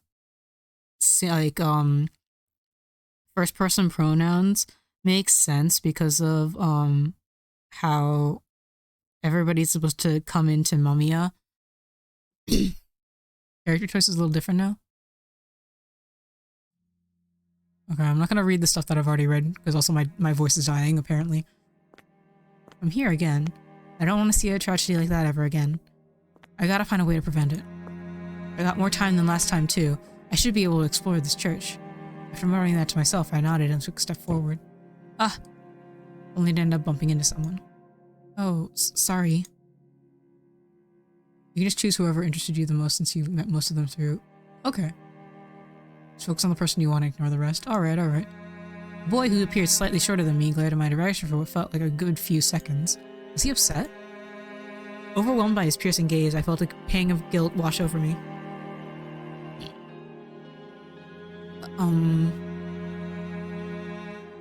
I made a curt bow in an attempt to once again apologize, but he simply walked past me without saying so much as a word.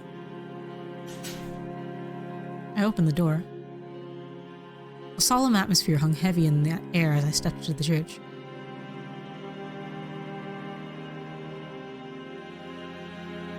Natsume. Yeah, we know the song. Some wept, others looked ahead in silence. Were they all reminiscing about the time they'd spent with him? I hope they are.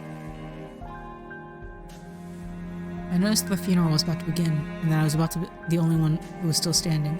Okay, so the church is told from the other guy's point of view. I want to give him like a super dramatic like voice. He seems like a dramatic dude. Hi.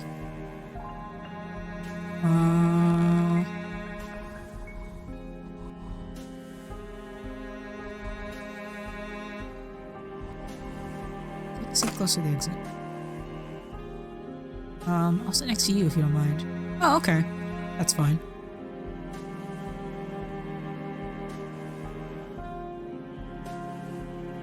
I kept gazing at the flowers far ahead while waiting for the ceremony to begin.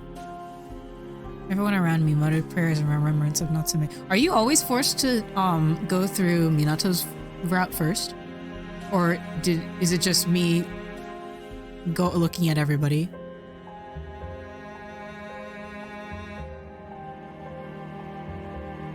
You determine it based on what I said? What did I say? Oh, right. I forgot. It's the, like... It's new, but the little end of the world questions probably influenced it. Oh, okay. That makes sense. Like, the Kingdom Hearts, like, opening questions, like, it influences your stats.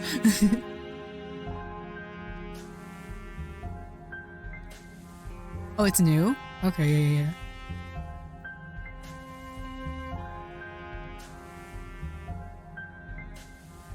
So wait, is there like was there an original way that is there an original way that you're supposed to play it, or like supposed to like in order? That's the word I'm looking for.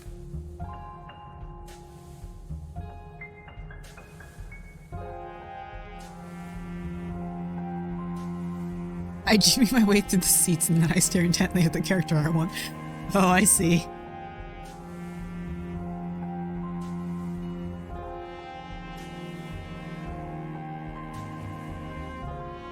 Actually, I'm gonna finish my water. I'm gonna use the bathroom, get more water, and then we'll continue. Give me a second.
I'm back. I'm eating my strawberries too, which actually may be the cause of my lack of talking stamina. Because, like, my parents say that, like, this is something that never made sense to me, actually, but I just kind of accepted it because I was a kid. But, like, that strawberries are, like, yet he. This is my training arc? Yeah. I mean, I've done it before. I think it's just that, what's it called? Because I did all the talking for, like, I've done all the talking for other games before. But, like, for this, I think it's, like, I never really, like, I don't know Chinese, but, like, I just know, like, certain phrases that I just kind of accept. And yet he is one of them. And it's, what I think it means is just that, like, this fruit is very abrasive. Oh, you're right, save. Important.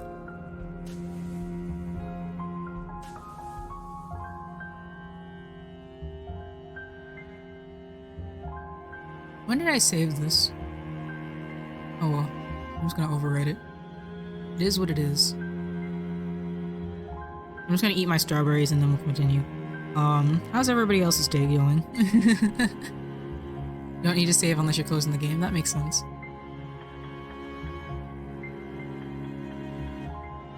You're chilling? I'm glad you're just chilling here. I like talking about VNs with you, Noah.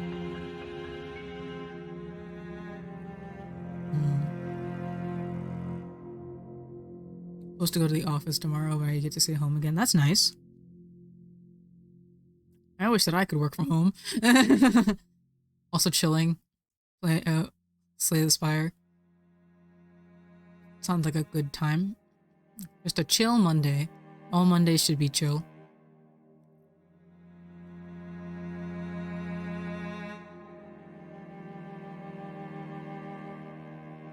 Some people have bad Mondays, but like, it's nice when they're just chill and you just kind of like get to hang out. Anyone streaming MAMIYA is legally allowed to hire me to cover voices. Oh, I should invite you next time, actually. Just so that way I'm not the only one doing this.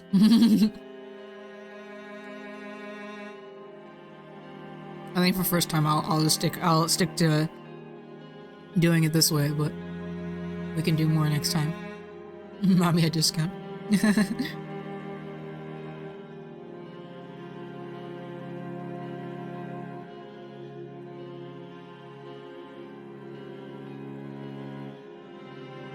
Alright, last strawberry.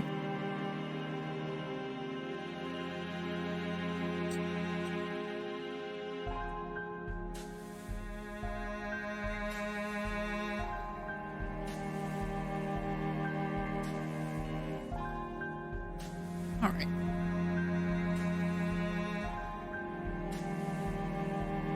A hymn played as the coffin was carried forward.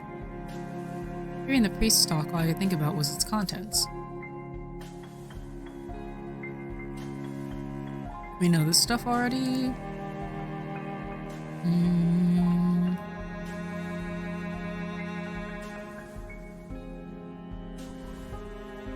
What if I'm like just curious about one?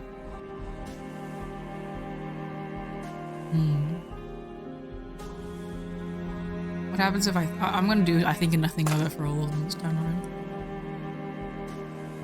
Last person you said you're curious about? That makes sense.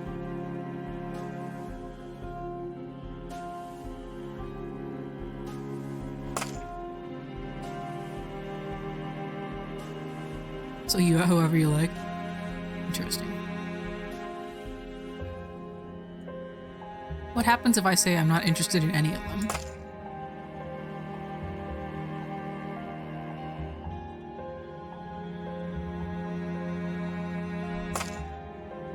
I ignored him as I would every other attendee and maintained my silence.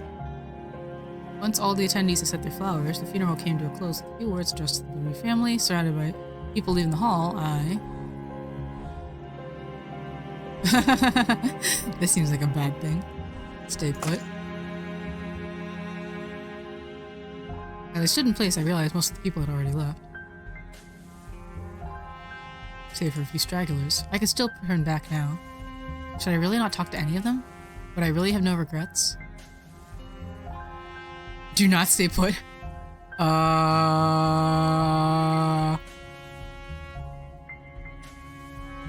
What happens if I do? I can see that it's bad. The fact that it's like in red option will skip.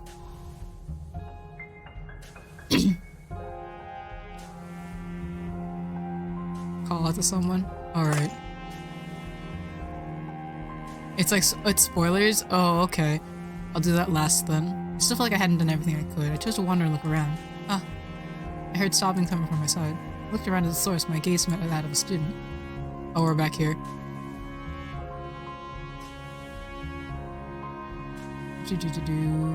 Load.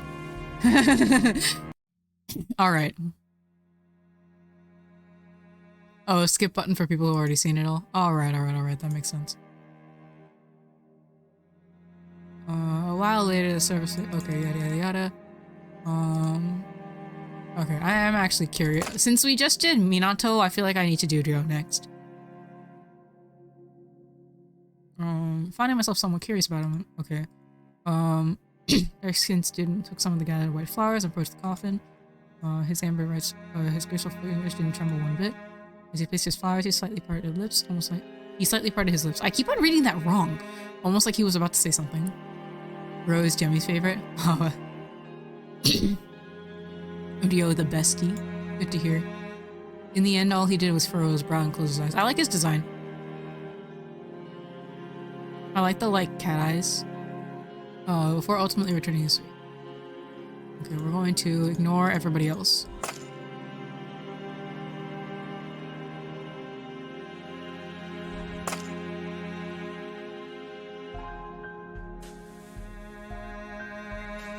I think it's interesting that I was curious about everybody, but then I ended up at Minato's route. Soft boy. He looks like a Gatmoe soft boy. Once all the attendees had set their flowers, the funeral came to a close, yada yada yada. Talk to the dark-skinned youth. I was curious about the boy with a somewhat intimidating look in his eyes. Could he have been on bad terms with Natsume? Was that why he made that face? Excuse me, you dropped this. My bad. Were you close to Natsume? Not really. I only came here because it was a classmate. I can't say I expected this, though. I thought it'd be too much of a bother for you. I can say my goodbyes when I have to. Natsume and I didn't talk much. But you still came. I got this thing from him. The ballpoint pen you dropped? He lent it to me when we were sitting next to each other, and I didn't have anything to write with. He just did it without even saying a word. I told him I'd return it once class was over, but he let me use it for the rest of the day. I went to return it the next day, but then he told me to just keep it. I said I didn't need it, but he was adamant about not wanting it back. And now it's an item left behind by a dead guy. I figured I had to bring it here. I couldn't give it back to him. No, I don't even need it. Now I can't even throw it away. Take good care of it if you can, please. I imagine that's what Natsume would have wanted too. I guess you're right. Sorry for keeping you. Anyway, take care. Yeah.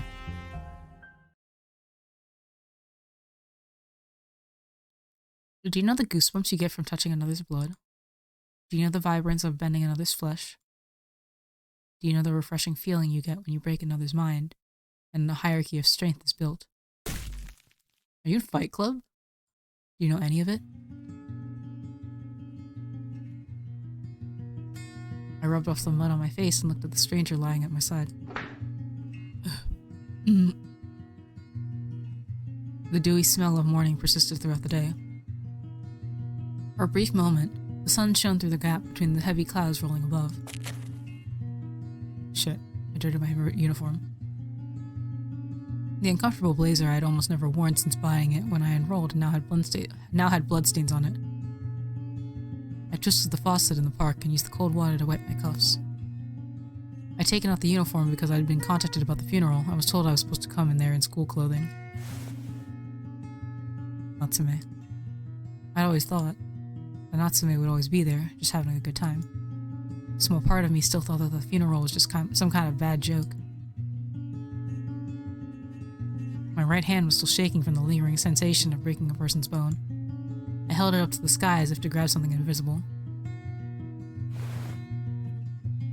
The gray clouds above were giving the city a monochrome filter. Tomorrow I would come here too, and I would repeat the routine.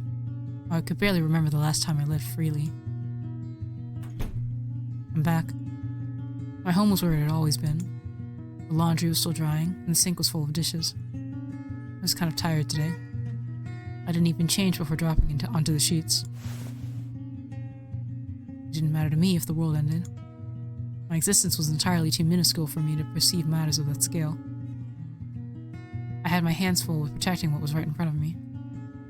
We all woke up every day and went through our unchanging daily lives. The days went by without any difference between them, while I did nothing but live through them. And so I went to sleep yet again. Twinkleland presents.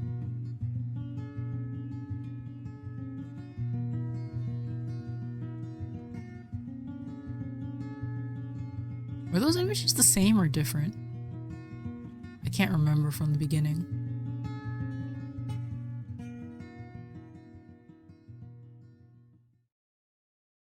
I mustn't run away. From some point on, those words were in the back of my mind no matter what I was doing. When I entered the class, it felt like everything in it instantly died. The guys who were there chatting stopped breathing, while the girls suddenly quickly took out their smartphones. I soon felt their gazes shift from their devices on my back. The messages they shared must have been something like, "Looks like you did something again. Kikuchi Joe sure is an annoying troublemaker." I clicked my tongue, making sure even more people touched their LCD screens. I usually was in school for only 1 or 2 lessons in the day. I spent the rest of the time working to make some money, or with my precious sister. Midori, I'm here to pick you up. This song is really cute. What does it remind me of? Oh, big bro. Oni-chan. No, look! What? A rock! That's an unusual color. Ah, what the frick?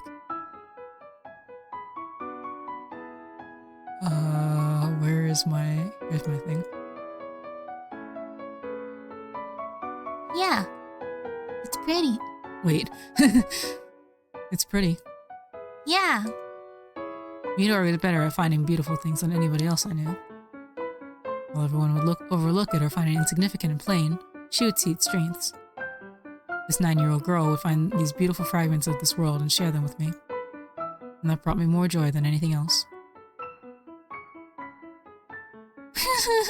She doesn't even fit over the text box. Hey, you got any Choco Krispies? Yeah, Yay! let's go home. Yo. You wanna go today? Does she call him Oni-chan? Important.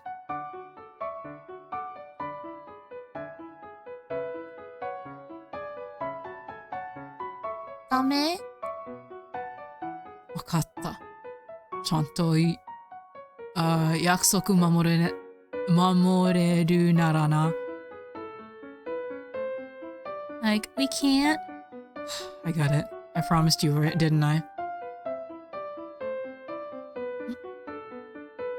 帰ったら、手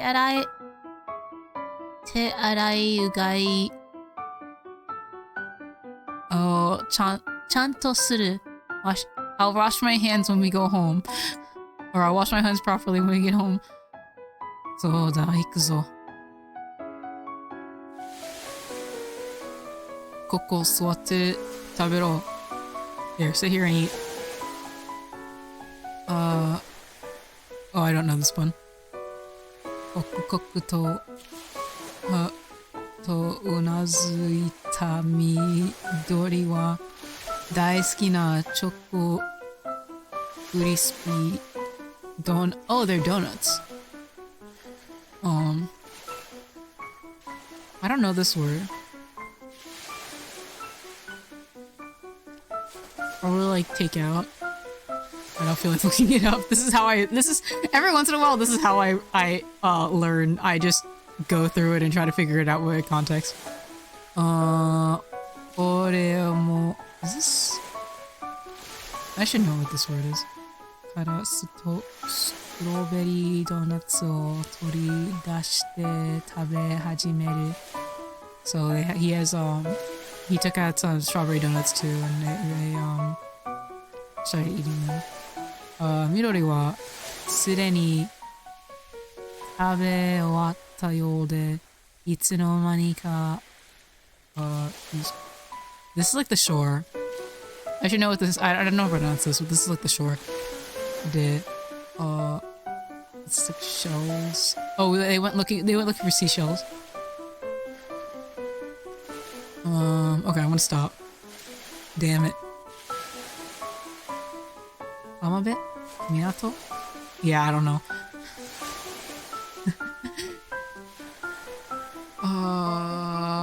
Dice. Okina. Okay, so they managed to while all variations of beast side. Yeah. I think Hamabe makes sense because I don't.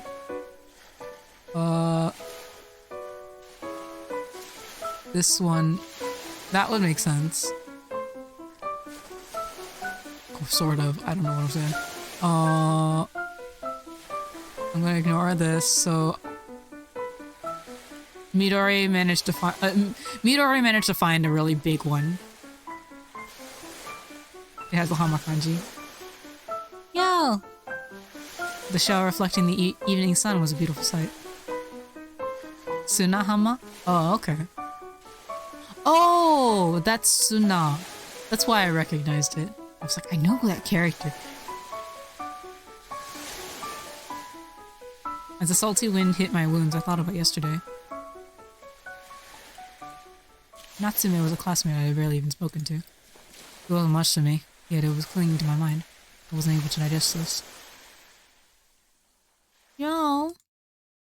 Before I knew it, Midori had stopped playing and was standing right in front of me. Feel like going home already? It didn't take long to. Yo. What is it, Midori? Come with me. Midori grabbed my hand and pulled me toward the sea. There must have been something she couldn't figure out on her own. After a while, she came to a stop. I followed her gaze and let out a gasp.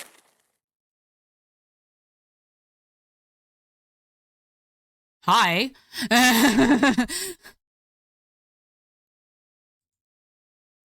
It was a person.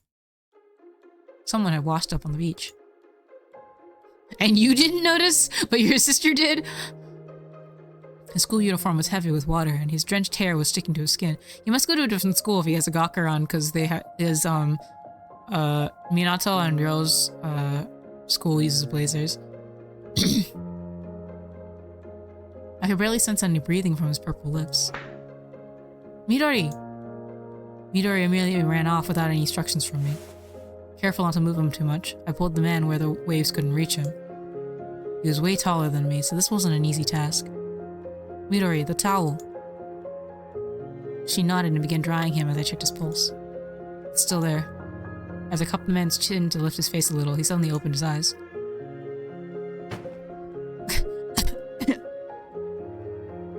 Okay? Huh? What am I doing here? Still kind of out of it, the man looked into the distance. Wondering if there was something wrong with him, I looked at his face and our eyes met. He had a simple look on his face, but there were hints of childishness in it. Ah. Hey. Yes? You okay? Right. Yes. Remember who you are? I think so. I just can't seem to remember how I got here. Thank you for saving me. I'd like to thank you more properly. Can I have your name? It's fine. Don't mention it. What? Look, I'm telling you not to bother. Well, okay. Now that he was awake, the man's body no longer seemed as large as before. You should go to a hospital. Let's go, Midori. He looked like he had more to say, but I ignored him and left.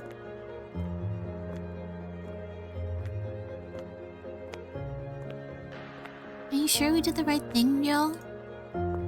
What do you mean? I mean, you know. Oh, yeah. I see. Let's go home, Midori. Okay, Ryo. I couldn't believe something like this would happen the day after I'd seen a dead person at a funeral. I didn't want to see another person die. That was the extent of the reason why I saved him. Nothing more, nothing less. The man's face suddenly came back to my mind. Light blue hair, coupled with a pair of puzzled eyes the color of lead. I tried not to look at him too much, thinking that I'd never see him again. Would I really, though? Was it even the first time I'd seen him? His face actually felt oddly familiar. Hey. I was suddenly addressed by a large man. This is something that happened all the time. Midori, go over there for a moment. Okay. You want something?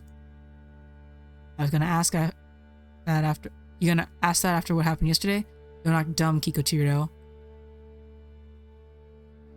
For as long as I could remember, other people, especially those prone to violence, would constantly feel the need to challenge me. Before long, I found myself surrounded by thugs and lowlifes on a daily basis. Oops. Huh, guess the rumors were true. You're not the type to back away from a fight. I don't run. Oh, is that so? Well, I got a reputation to uphold, so... Sorry, but I'll have to kick your ass now. I dodged his incoming fist, slipped under him, then delivered a punch of my own to his side. But instead of collapsing, the man grabbed my head and shoved his knee into it.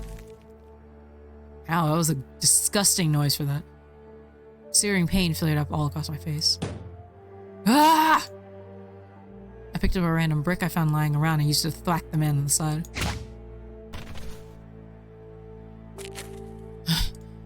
The man that had attacked now lay on the asphalt. I gotta go make dinner. A violent dizziness overcame me. I closed my eyes as tightly as I could, then opened them back up. Oh, you okay, Ryo? Oh my god.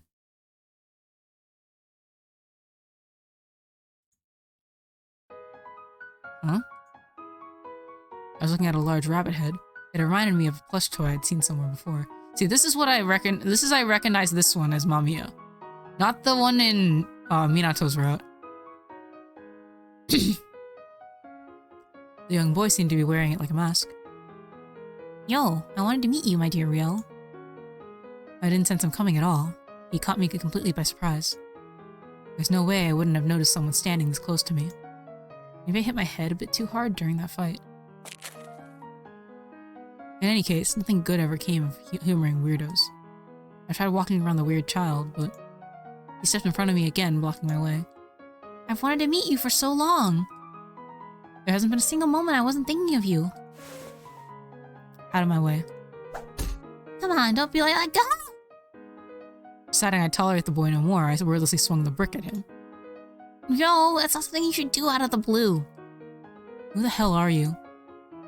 Does she know? Oh, how cruel. We're close, aren't we? How do you know my name? I remained incredulous of his words. His suspicious tone lowered to a whisper. My name is Mamiya. Mamiya? I love his violent responses, yeah. Come on, Ro, don't act like you forgot me. This is funny, actually. After everything that happened with Minato, like, somebody reacting, like, with, like, a distinct amount of disgust, especially, like, violently, is very funny. Another swing for my brick. Ro, at least hear me out. I won't miss next time. Gosh, you're so violent. Has me worried about your future.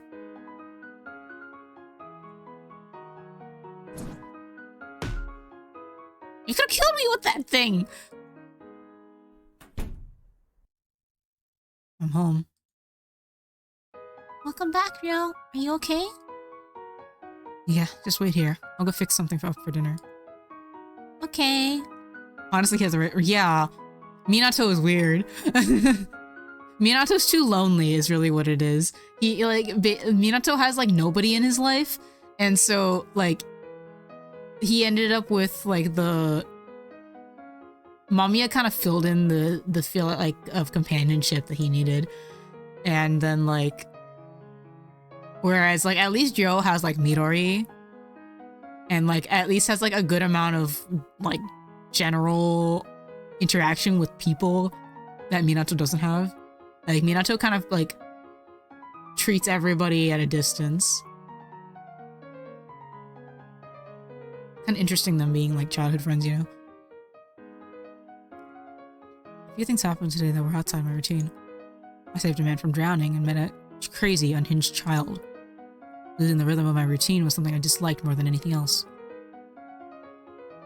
The irritation had stayed with me even after I shook off the rabbit kid, and I went on to beat up some war delinquents. A red-hot rage was boiling within me, looking for a place to go. It tastes great. Glad to hear it. Still looking at Midori's face was enough for my urges to scatter. Midori ate the almond rice I prepared and watched an educational show with sparkles in her eyes. You got ketchup on your face. Mm-hmm. There. It's gone. Soft boy. Good big brother. Yo. Yeah? You think Mom will be late again? That's what I heard. I see. It'd be nice if she came home early for a change. Yeah. My mother never showed up that night. Midori became tired and fell asleep, and I carried her to her sheets. By the time I slipped her under the covers, she was already fast asleep. Guess I should also hit the sack.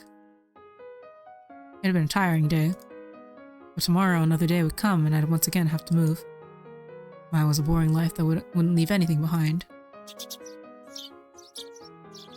Good morning, Ryo. It's a beautiful morning. Look how blue the sky is, and even the birds are chirping. So let's have ourselves a great day. Yeah, stop throwing things at me. You're trespassing on private property. Huh? Don't be like that. I'm part of the family, aren't I? Excuse me? I mean, I'm your father. What the fuck? You can call me Dad. Or is that too embarrassing for someone of your age? Would you prefer father? You may call me father, yo. So what's your plan for today? I know it's important to let your hair down from time to time, but don't neglect your studies either. What is the conversation? Yo! God, what is wrong with this guy? Ah, Ryo. Minato. Oh, is that a friend of yours, Ryo? You look like you're in a worse mood than usual. There's a wrinkle on your brow. Oh, so Mamiya was here when they had that conversation. He's right, you know. It'll leave a mark when you get older. Whose fault do you think that is? Huh? Did I do something bad? I wasn't talking to you. Really? I sure don't see anyone else here. Anyone that messes with Ryo will have me to deal with. Ryo, what's wrong? Ryo? I started running. Why? Because I came to a sudden realization. This annoying demon child. Come on, Ryo. Don't you think it's rude to just run off without saying anything to your friend? Was visible only to me. The child kept up with me for a while like it's nothing, but I eventually lost him. I leaned against the wall and allowed my breathing to slowly even out. Why was I seeing that? Was I losing my mind? Or maybe I had been abnormal all along and just didn't realize it. An unpleasant memory flashed into my mind for a split second. I didn't know when it had happened or what it was about. Doesn't your shift start soon? He was just there, almost like he had appeared out of thin air. Now, was it best for me to ignore him, or...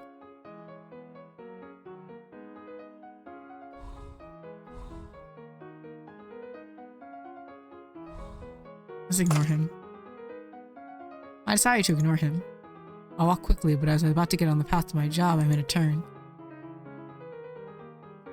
Look at all those shoes. These look nice. Whoa, look at the time. I guess I should have hurried to my job before. Jeez, yo. What's with all these sports shoes? That's such a cute expression. He's so cute.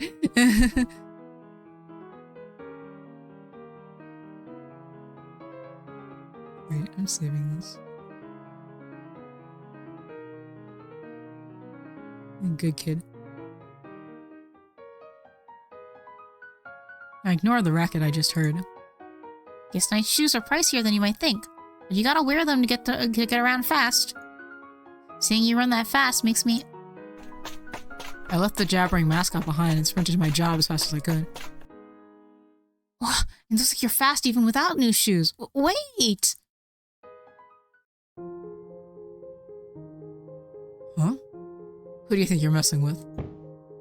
Stop! Is someone getting bullied? I still don't get why anyone would. See ya. It's got nothing to do with me. I should go to my job. Are you okay? That's the guy. Here's a wet tissue. Please wet your face. No, thank you. Huh? Please leave me alone. I don't need this. But It's not like you helped me when I was being attacked.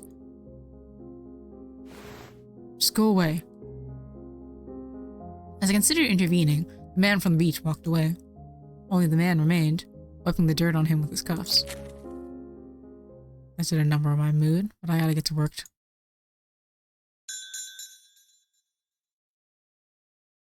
Boss, I think we're out of oil. Ah! You're... Wow, I just happened to go to this donut shop and found you working here. Oh, and here's your towel, by the way. I never got the chance to give it back. You shouldn't have bothered. The smell of detergent wafted through my nostrils as I took the towel from him. I looked up and saw eyes full of anticipation, which made it difficult to refuse. I'm really grateful for what you did there. May I have your name? Look. Kikuchi! You start your break if you want. Your sister should be here soon. Oh, were you in the middle of something? Kikuchi, is it? It's Kikuchi-ro. Ah, and I'm Suo Kato. I really appreciate what you did for me yesterday. Which, thank you. Right. Do you like the donuts here? Why would you give me something from the place I work at? You don't like sweet things? I'll get you something else then. Yo loves strawberry donuts. Hey. Oh, I see. That's a relief. It's just to meet you. Midori! Do you remember me? I'm the one you and your brother helped. Yep. Would you mind if I drop by again sometime? Seriously? Of course not. We don't mind at all, right, Myo? Right, Oni-chan? Thank you, you're too kind. Whatever, do what you want. This man, Suo Kato, was innocent, polite, and sometimes cheeky. He went on to show up at my job every day since... What are you doing, bro? I learned that he was 15 years old, that his family was wealthy, and he had a good relationship with his parents. But most importantly, Suo didn't seem to fear me at all. He looked at me like one would look at a beloved rock star. Well, I acted like I found it irritating, and I actually didn't dislike it all that much.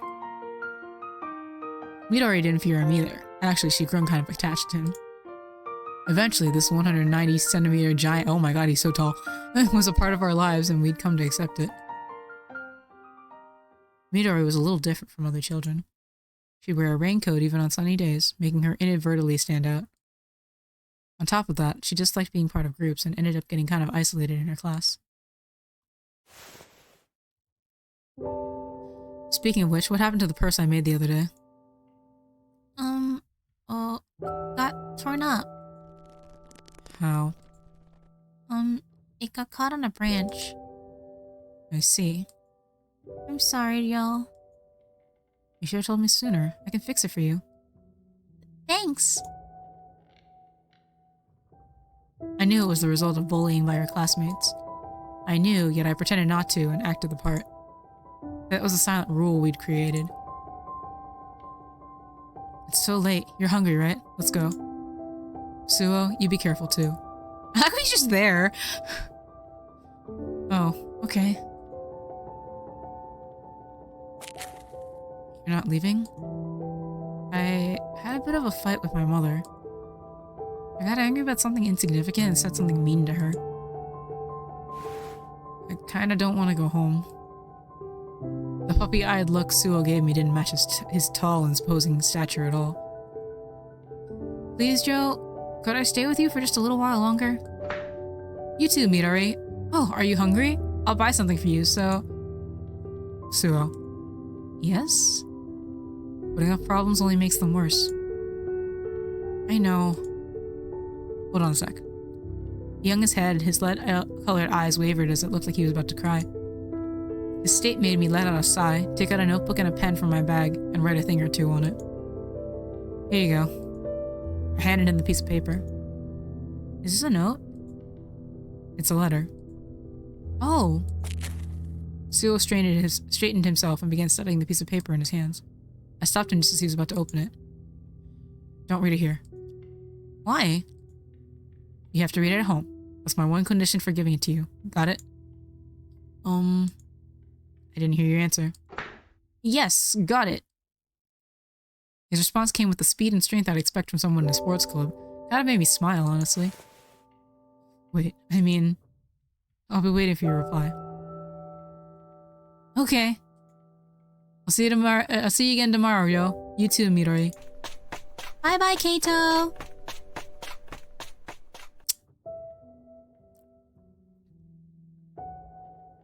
That's the happiest click of the tongue I've ever heard from you. Shut up. Look, I know how it feels not wanting to go home. But he's not like me. I know. You're special. You think? Exactly what part of me is supposed to be special? Oh, trust me. You're definitely special. To everyone around you, and most of all, to me. If I'm that special, could I get out of this abyss I'm in? Huh? I'm nice to him. Would I also have a nice, bountiful life? No. Forget I said that. Yo, tell your father more of your nice wish. Ow! Shut up. I'm going home.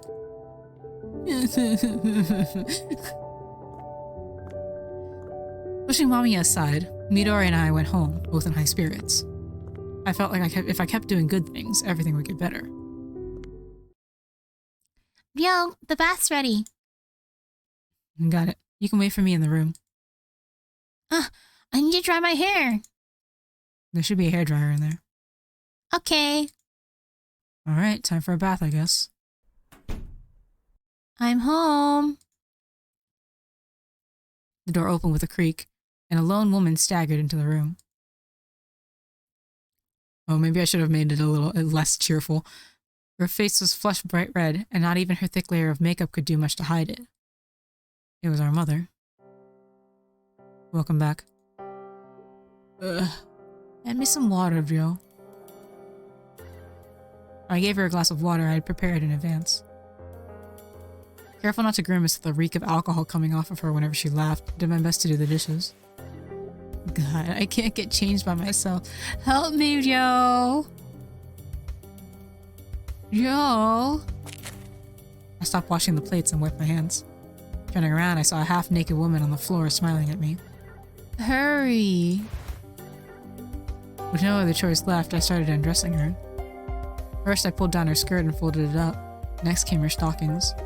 While I did all this, she simply continued to smile. She must have had a good day, judging by that expression on her face. The smell of alcohol soaked into her clothes made my head hurt. Thanks, Joe. You're such a good boy. Anyway, I'm off to bed. After changing into her pajamas, the woman patted me on the head and staggered toward her room with a can of beer in her hand. I felt sick to my stomach. That bath couldn't come soon enough. But just as I stood up and headed for the bathroom, her attitude did a sudden 180. Huh? The hell are you doing in my room? Damn, I forgot Midori was in her room. Having finished drying her hair, she must have lain down for a quick nap on her mother's bed. However, when she walked in, my mother immediately, and without any hint of restraint, kicked Midori off the bed.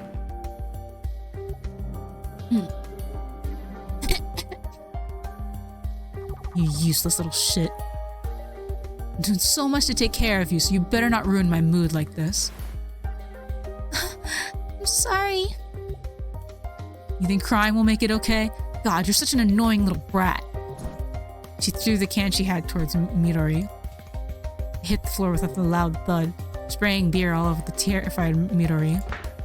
Why do you even exist? I can think of one reason why it exists. Or why she exists. Like, some parents shouldn't have children. It's all your fault. Stop it. I tried to pull my mother away, but the cold glare she threw my way made me stop in my tracks. Joe? Are you also going to get in my way? All you ever do is protect this half-witted brat. Midori is desperately gasping for air. Beneath her wrinkled shirt, I could see several large bruises. It's always like this, and you're saying it's my fault? Why doesn't anything go my way? His mother's voice is very inconsistent, but it is what it is. Why isn't Osamu here? For a moment, I doubted my own ears. That name, Osamu, triggered something in my brain. My mother let go of Midori and jumped on me instead. Too distracted to properly react, I ended up underneath her. Yo. I began wiping the floor. Heard a voice. We're gonna continue to ignore him. Really didn't feel like responding. Ignoring him, I continued wiping the booze off the floor. So that's your mother. The only thing that a proud creature like you fears. You poor thing. You deserve so much sympathy. I knelt down on the alcohol-covered floor. Why do I have to do this? The others don't. Why?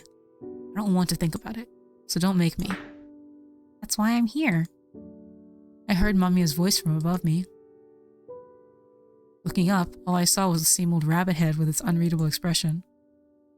Children can't choose their homes, but I chose you. I choose you, Pikachu. Now, do you understand me, Joe? I need you. You were chosen. What a little crap. Joe. So stupid. I kept wiping the floor over and over again, but the smell of alcohol never left my nose.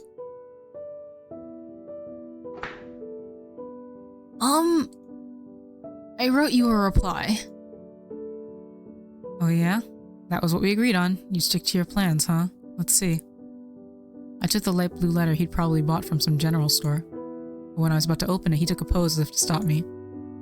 I thought we agreed to read these at home. We did, didn't we? Guess you're right. Anyway, I'll be waiting your reply. Right. Promise me you'll do it. Yeah, sure. Whatever. Read them at home, huh? Poor boy. I sure don't want to go home, though. The world was an unfair place. The parents you were born to would end up shaping your life a great deal. To Ryo, thank you for your letter. I couldn't wait to read what you'd written, so I ended up rushing back home. When I placed my hand on the doorknob, though, I hesitated for a moment. I was scared to face my mother. Why? Why does it have to be like that? No matter your efforts, and regardless of how hard you tried to live a good life, they always pulled you back down to their level. But then I remember what you told me about delaying problems, so I mustered all my courage and opened the door. My mother welcomed me with her usual smile. My mother continued pummeling me. I saw Midori trembling behind her, clearly on the verge of passing out. You don't have to watch this. I'm used to pain. This is way better than you getting hurt. Why? Why? Feeling guilty, I immediately apologized for what I had said earlier that morning. She looked surprised for a moment, but then praised me for admitting my fault. It felt a little embarrassing, to be honest. I mean, I'm almost a grown-up already. I should know when to apologize. In the end, I'm glad I did. Honestly, kiddo, you are way far ahead of, like, some adults. Like, I know plenty of, like, people in their, like, 30s and 40s that don't know how to apologize, you know?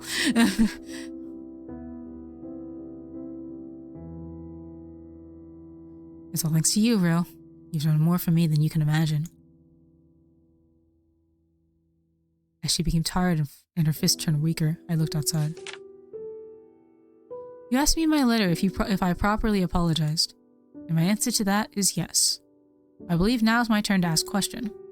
What's your favorite food? Personally, I like gratin and peaches. Today would be over soon. Romance. Yeah, I felt it. I felt it.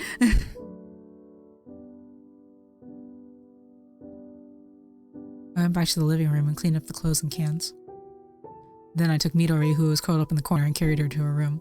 Shipped them so hard. Yeah, they're cute. I low-key thought that he was like gonna confess to him in the letter. And same the other way around. But honestly, like in a way, they kind of did. Like their particular questions are so domestic.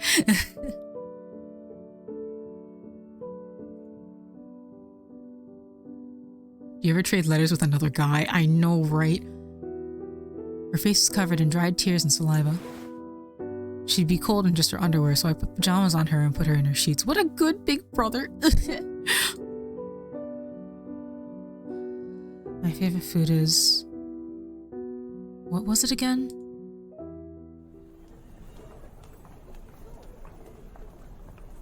Cutie.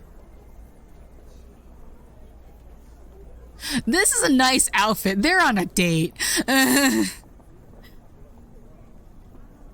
This is date level, like, outfits. Are you alright, Ryo? Yeah. You're really letting all out there. I'm sorry, Ryo. It's alright, it's just been a while.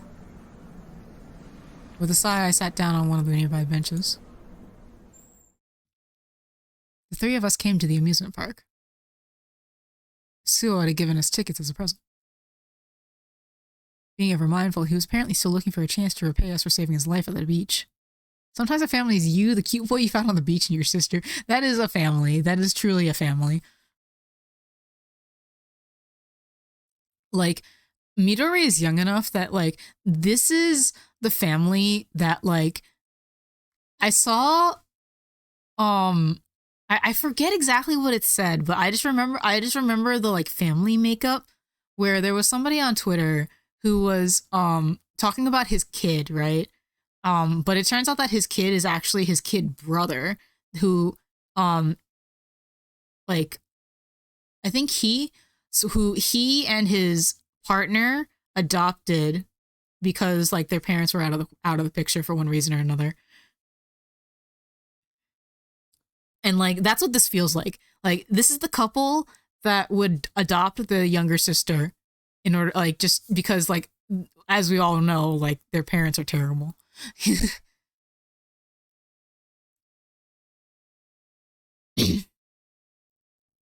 I do like K-Ryo, so I'm excited.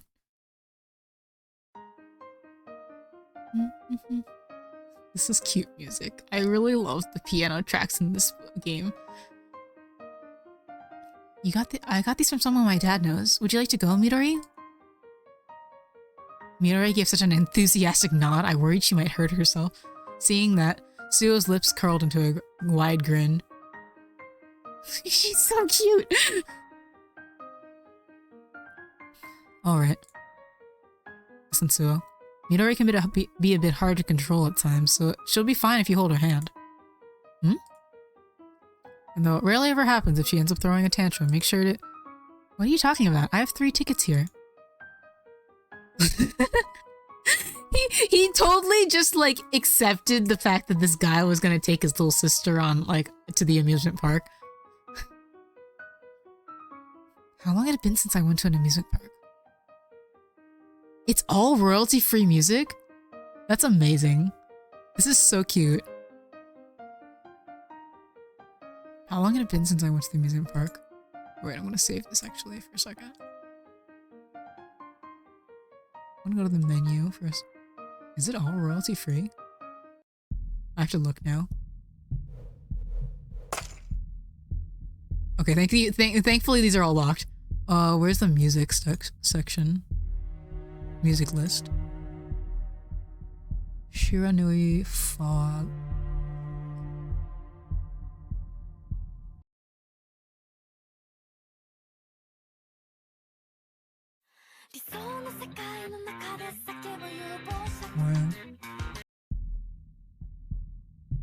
Oh, this is the one that's playing in the title.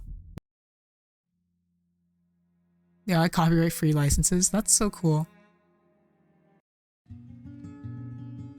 These look like all of the vocal tracks. Craft singles. Well, this one's cool. I haven't heard it yet. Where's the one that we've been listening to? This one's cute. Okay, I'm gonna leave this one for you because I'm gonna go to the bathroom.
And find it on Spotify. Yeah. Honestly, same. Like, if these are all like royalty free, then like I kind of want to like keep some of them. Like most of these like all of these like piano tracks are really good. Here it is. Music Egg. Okay, I'm gonna look up all of Music Egg stuff because this is the sort of stuff that I like. Yeah, I like all of these like really cute, like bright piano tracks. You can steal it if you want. Yeah, I think I will. I'll have to go get them. I love that you can like just see all of these here.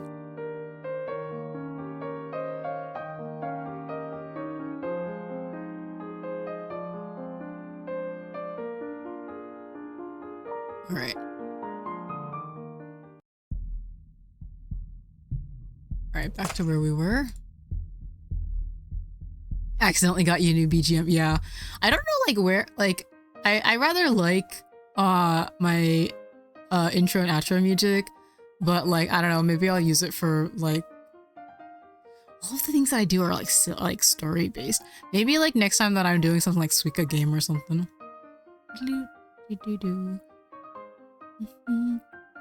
Or I don't know, I'll figure it out. At the very least, I'll like keep it. How long had it been since I went to an amusement park? Midori was overwhelmed with joy. I myself kind of liked this too. And yet... I was in this state. You should probably get some rest. Suo went and got me a drink. I did want to go with them, but I wasn't feeling all that good yet. Can I leave Midori to you? Sure thing. We'll have enough fun for you too, right? Yeah, get some rest, yo. When I heaved a sigh of relief, Suo and Midori exchanged looks and chuckled. As I watched them from a bench, I drank some water. I haven't seen her smile like that in ages. You could do with a bit more smiling yourself, yo. Smiling's good for your health. It says it lowers stress. Just give it a try.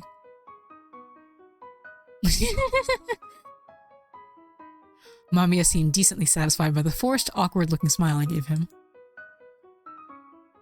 Amusing parts bring back lots of memories for me. I've never been fond of overly crowded places, but for whatever reason, I don't remember ever coming here with my mother, but Midori wasn't here either. I was by myself, and... Myself? No, I think there was someone else with me. An adult. Are you feeling better from that coffee cup ride now? Yeah. Well, let's go ride the merry-go-round next. Hey, Mamiya! I staggered to my feet as Mamiya started pulling me by the hand. We headed straight for the merry-go-round. Only a few people were waiting in line so we could get on almost right away. Wait up! Mamiya! I don't want to ride this. Come on, the others are already waiting for the horses to move. It won't start until you get on it. I recommend you take the black one. I really wasn't into this, but it looked like I had no choice but to get on.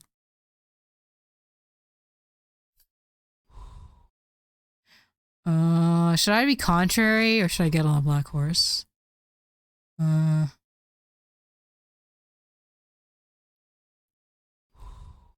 feel like Joe's attitude towards Mamiya is just like highly distrustful and like contrary. So I don't want him to get on another horse. No, this one's just fine for me. I ignored Mamiya's suggestion and went on a random horse. Oh, really? Well, that's also a good one, so don't worry. After confirming that everyone had gotten on their horses, the attendant headed to the control box. Mamiya got on the horse next to mine, looking like the loyal retainer of a king. I'll follow you to the ends of the earth. After images of light appeared in the darkness every time I blinked. After all, we are... Mamiya looked me straight in the eye. Always there, right next to your heart. The announcement pulled me back to reality. The other guests appeared to have already dismounted. That was kind of fun. Before getting off the horse, I caressed its mane as if hesitant to say goodbye. Yo, where on earth have you been? Suo, and Midori too. We were just on that roller coaster. The feeling when it went down was something else. I want to go again. You do? Really? Wow, you're braver than I am. Why don't you go with her, Ryo? It can't be much fun sitting around on a bench all day. I haven't had this much fun in my life. Huh? I love amusement parks. I'm really glad I came. Thanks for inviting me, Suo. I'm having lots of fun too. It's getting a bit late though. Then let's make the Ferris wheel our last ride. I bet it's beautiful around this time of day. Guys, is it gay to go on the Ferris wheel with your best bud? Ignore that his sister is there. When our turn came, we all boarded the metal cabin. You don't look too comfortable there. Yeah, it happens to me all the time. I'm used to it though. He's very straight, actually.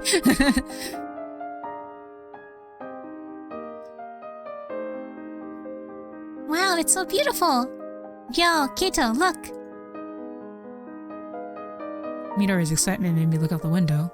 The scenery really was utterly breathtaking. The evening sun had painted the cityscape orange. People on ground level seemed like tiny little ants. It reminded me of a diorama I had seen a long time ago. Yet, even in this small, artificial-looking world, people would continue living their lives. From up here, our everyday struggles felt strangely inconsequential. Were they really this small? Did you have fun? Suo turned toward me, his features darkened by the backlight. Yeah. The sun shone directly into my eyes, forcing me to squint. From Suo's angle, I must have looked pretty ridiculous. Back when I was little, me and my parents used to go to amusement parks all the time. And we finished every visit by going on the Ferris wheel. It'd be great if I could get you two to feel like what I did back then. I get it. Glad to hear it. Smiling, Suo tilted his head to the side. It made me feel somewhat wistful. I felt like I was the one looking after him, but it turned out that he'd been worried for me too. I averted my eyes out of embarrassment when... Hey, Suo.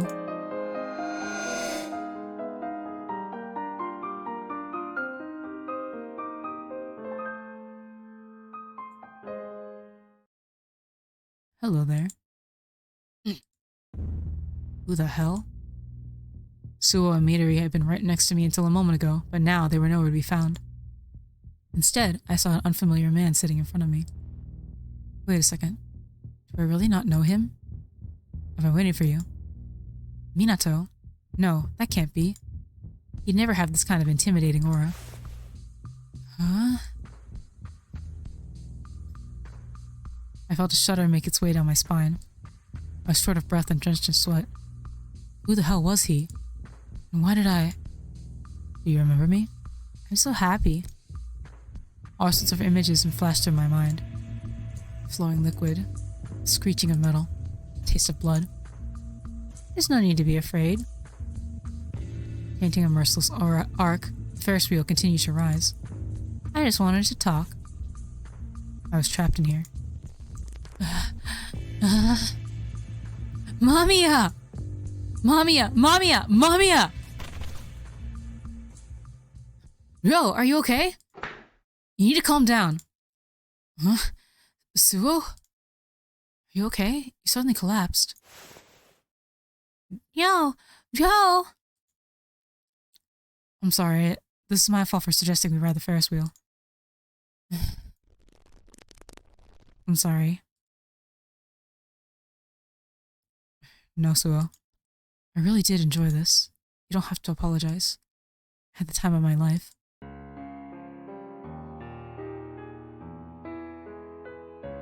Minato, you didn't go to the amusement park yesterday, did you?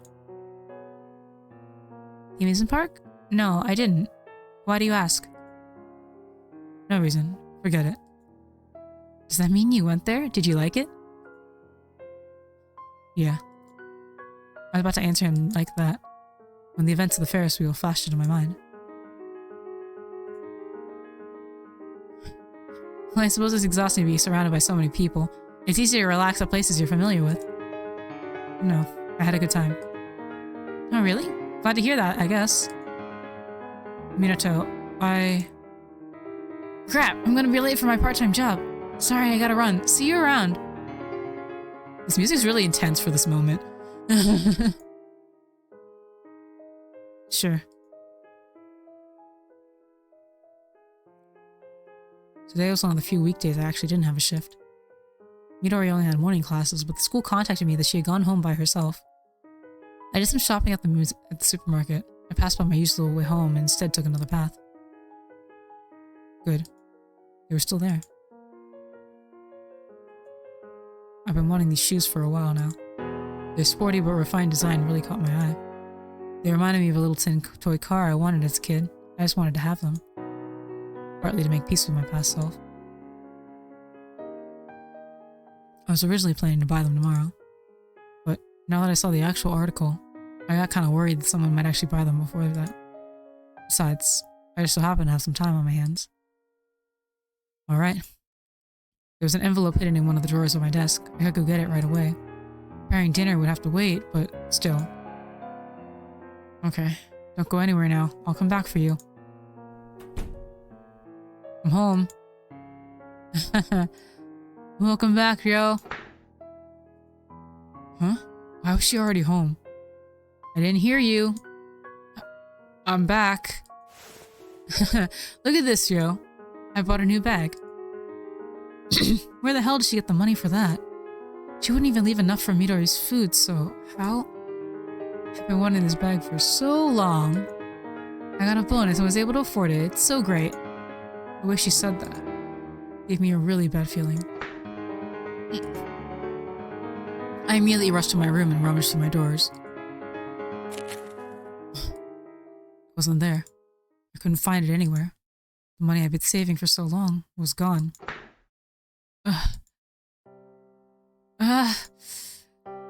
You only have yourself to blame, Ryo. I mean, who keeps all their valuables in a drawer? You really should be smarter than that. When you leave cash like that out in the open, it only makes sense I'd take it, you know? I felt a sudden urge to kill the bitch on the spot. What would happen to Midori if I did? She'd lose the mother she liked so much, and her reliable brother would be a criminal. I wouldn't force Midori into a situation like that. So in the end, I simply gritted my teeth. I clenched my fists hard enough for my nails to bite deep into my palms. That was all I could do to stifle my building rage. As I watched her go back to her bedroom in a good mood, this was how people were driven to suicide. By such overwhelming unfairness reaching to a breaking point. My face in the mirror was awfully swollen. If I went to school, would they assume that I got into another fight with a stranger? Would I once again have to endure all their cold gazes? What pain. The washroom was dark and felt almost like a prison cell. The faucet wasn't fully closed, and water dripped out of it with a rhythm. Nothing was changing. I could never escape this life. My chest began to hurt. In the mirror, I saw my face full of suffering. I closed my eyes tight and tried to kill the pain. Why? Why did I? By myself. Yo. You. Yo. Let's run away together. I won't run. But it hurts, doesn't it? It doesn't. Be honest. Have you ever felt like you wanted to kill your mother?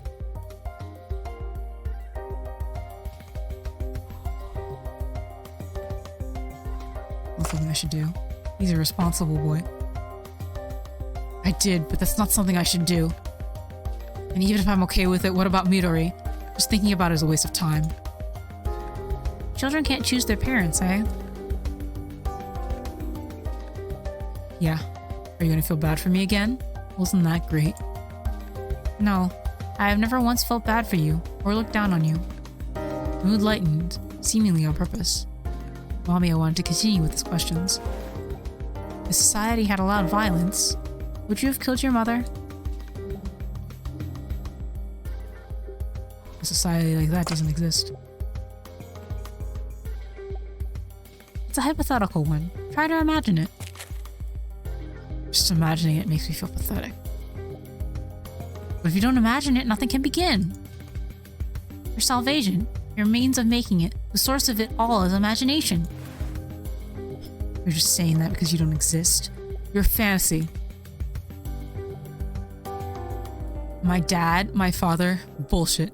You can't support me financially. You can't keep mom in check. You can't calm down Midori when she's cranky. Don't call yourself my dad just because you can do one or two convenient things to fill the role. Convenient, huh? MAMIYA came one step closer to me. I knew he was an illusion that only I could see, and yet I couldn't stop myself from feeling afraid. Do you think that fantasy is convenient? Do you think that about me? About MAMIYA?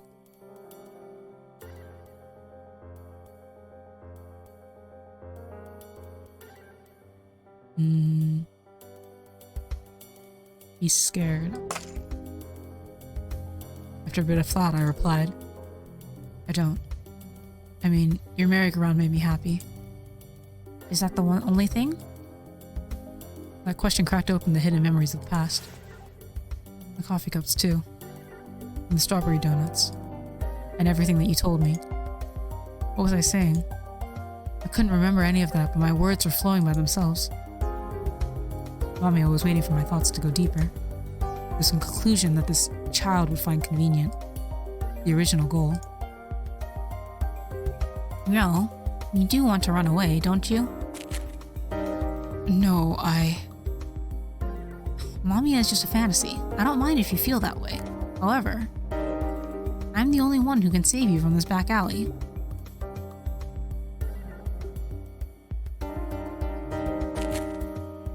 All you have to do is take my hand.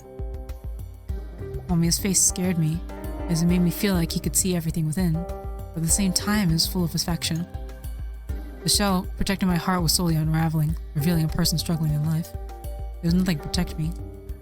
Nothing could stand before my secret relationship with MAMIYA. With MAMIYA, I have no choice, do I? I took MAMIYA's hand. Felt like a handshake with a small child. Suddenly, I was pulled and lost my balance.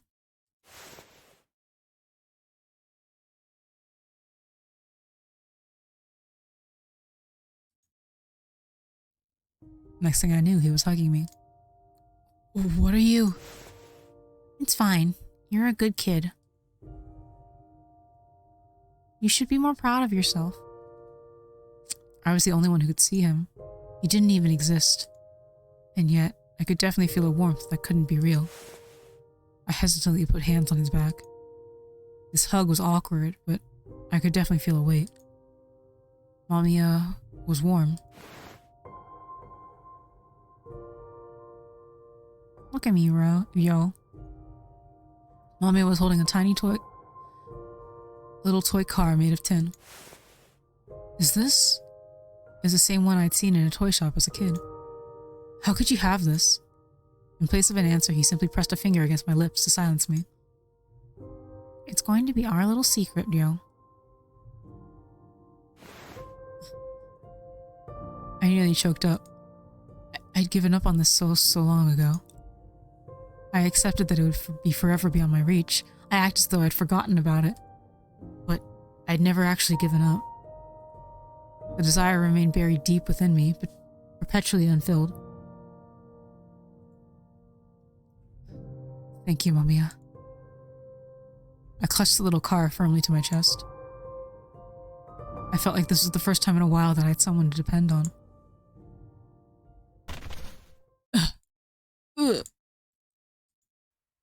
Giving in to my emotions, I acted without thinking. You little shit!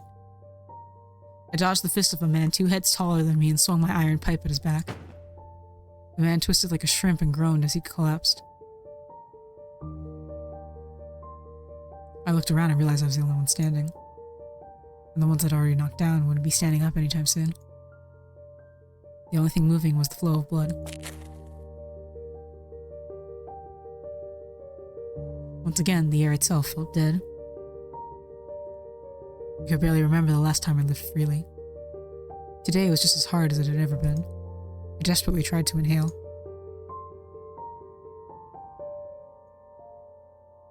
I hit people to breathe. Before I knew it, that iron pipe started feeling like a natural extension of my hand. I hit their arms, their stomachs, their shins, and their heads. It's alright. You fought the right to choose the world that's easier for you. You're special. MAMIYA's words had an encouraging ring to them. I could choose the world I'd live in. And in that moment, I felt like I'd just been set free from all my shackles. Hey, Joe. We haven't been to judo practice together in ages. Want to do it today? I walked off, completely ignoring Minato, but he kept following me. I know you haven't been to the dojo in a while. Sensei told me to bring you along the next time I went. Just go by yourself, I'm not interested. No, wait! Minato grabbed my arm. The strength of his grip surprised me. You've been acting weird lately. How so? How? You mean you can't tell? Don't you remember what we've been taught? Strength exists for self-defense, not hurting others. I know you take down thugs that pick a fight with you, but it's all been self-defense. For these last couple days, though, you've been actively going after them. I had no idea what he was talking about. My mind was filled with the incessant sound of metal clashing against metal. It drowned out everything else, making it difficult to process what Minato was saying. Come on, throw that pipe away. It doesn't make you look cool. Step aside. No. You're in my way. What's changed you, Ryo? I'm telling you for the last time. Step aside. My body moved by itself. I lifted my pipe, was about to swing it straight at Minato. Do it! You can hit me too. He wasn't running away. Instead of closing his eyes, he firmly locked gazes with me. This is stupid. What a good friend, actually. I lowered the pipe and shook off Minato's hand as his grip weakened. Joe! I wasn't born in a nice place where such platitudes actually apply.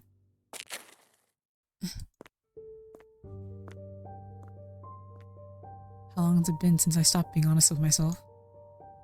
I evened out my breathing and looked up at the sky, listening to the howl of the cold December wind. It had been painted crimson. The iron pipe in my hand reflected the evening sun. I felt like the blood splattered all over me, resented me. All over it resented me. I should go home. As I walked along the footbridge, dragging my pipe behind me, I came upon a familiar man. Ryo. Suo. You need to stop this. This isn't you. Oh, you saw all that? I was just passing by and... Suo. If this isn't me, then what is? Who am I, really? Well... You don't speak much and always look angry. But in truth, you're kind and considerate of others. That's who you really are. That's only what you want to see in me. Don't push your ideals on me. I respected you. And you're saying you're right? Huh?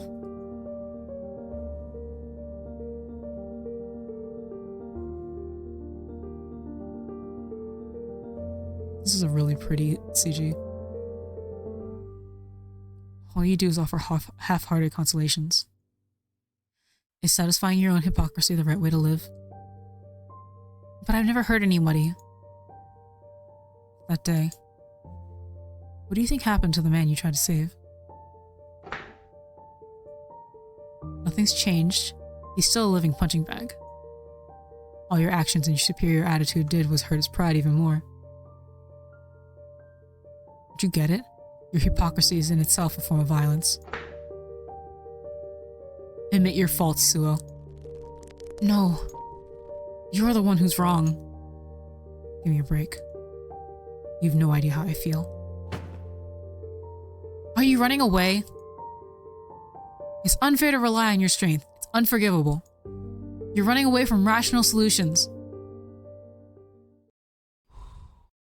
Oh, I have no choice here. Damn, I don't want to punch him. It happened in a moment.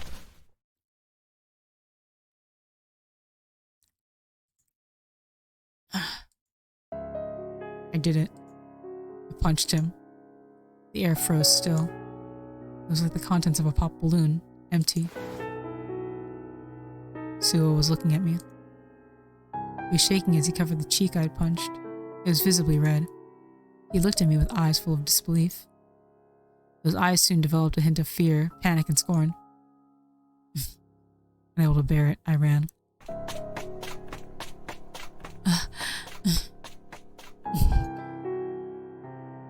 I didn't mean to punch him. Suo looked at me like my classmates. Even he can make a face like that, huh? Yo. It's because I'm scum. I'm the child of a scumbag. Yo. Mamiya. Yeah. Let's go, Ryo. Hey, Suo. I'm a guy whose fists move before his mouth does. The kind of guy you hate. I was born like this. It's in my genes. I'm different from you in every conceivable way.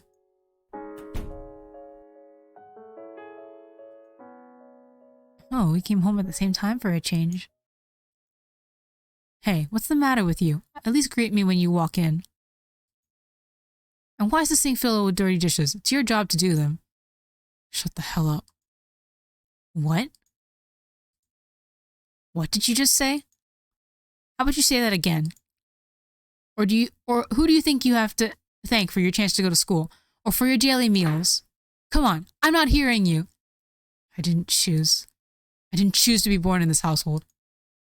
Huh? Children can't pick their families. Neither I nor Midori ever had a choice. Oh, I see how it is. God, this sucks. Nothing good ever came from having kids. You're both such a waste. I wish I'd never given birth to either of you. I wish it was easier to listen to myself. I knew that I'd only been using my mother as an excuse for my personality. But even without all that, I'd still be trash. Not true, bro.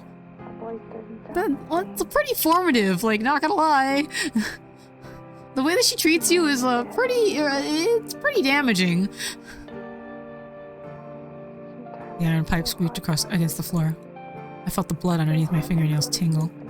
I was hopeless, completely beyond help. I knew it would come to this sooner or later.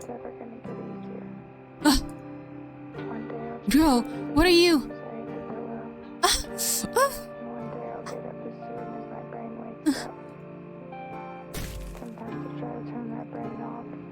How long I had been hitting her for.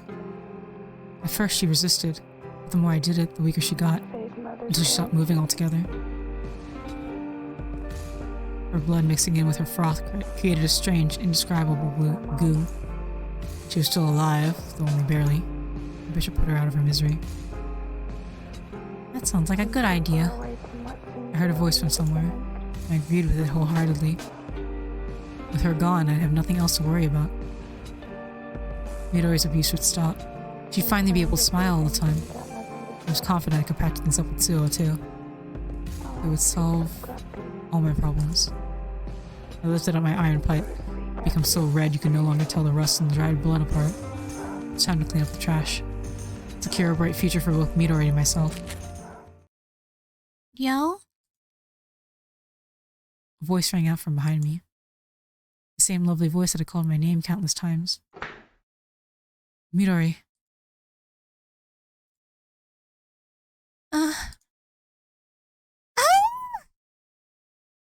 Midori's ear-piercing scream filled the entirety of our house. It's okay, Midori. You don't need to suffer anymore. She won't hurt you ever again. Aren't you happy? Stay away! Midori slapped my hand away. It was something she'd never done before. Clear gesture of rejection. I don't really want it. Screaming is hard. I've never been very good at screaming. Midori's voice grew unrecognizably hoarse, yet she still continued to scream. A flood of tears covered her entire face. She was no longer looking at me as her brother. I staggered through the streets, letting the heavy rain beat down on me. I had no direction in mind. Suo and Midori had both rejected me. I had no place left in the world. Where was I supposed to go? The iron pipe in my hand felt heavier and heavier, almost like it was gradually soaking up the rain. There was no place I could return to. No one to trust or rely on. I had nothing.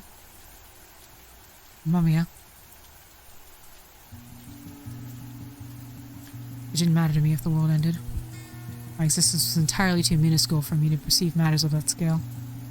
I already had my hands full protecting what was right in front of my eyes.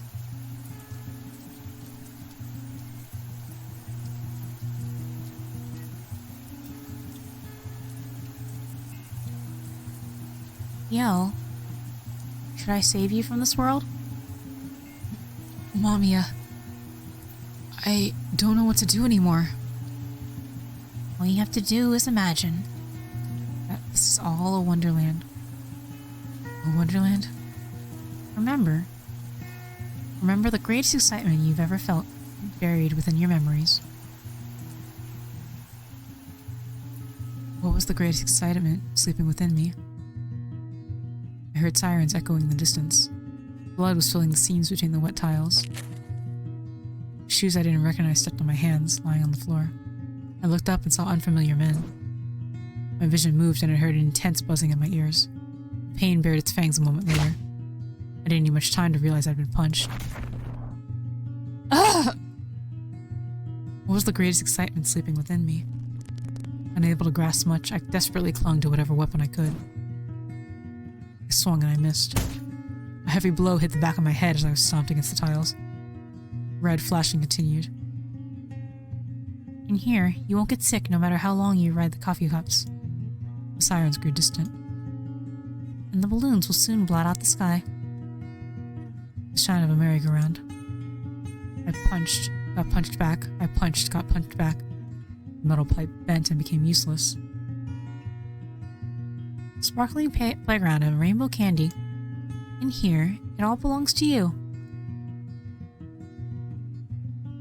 Do you know the goosebumps you get from touching your own blood? Do you know the vibrance of your own bending flesh?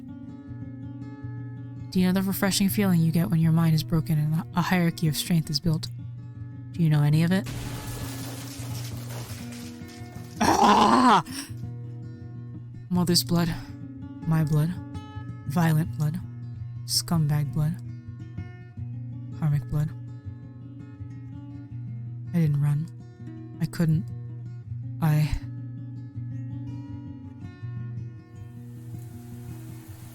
tired. So tired. What was the greatest excitement sleeping within me? What was it? Then let us go. Come, Meow. MAMIYA waits in the trichiliocosm. I've always wanted to run.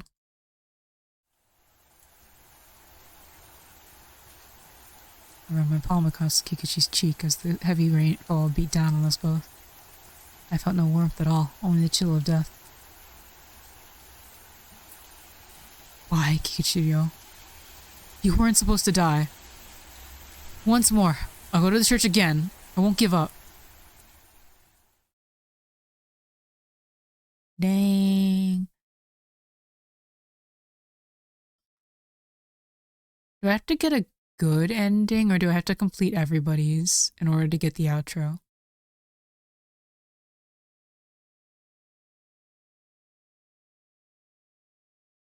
No, just finish all? Okay. I'm just curious what the differences are. I changed the... So cute.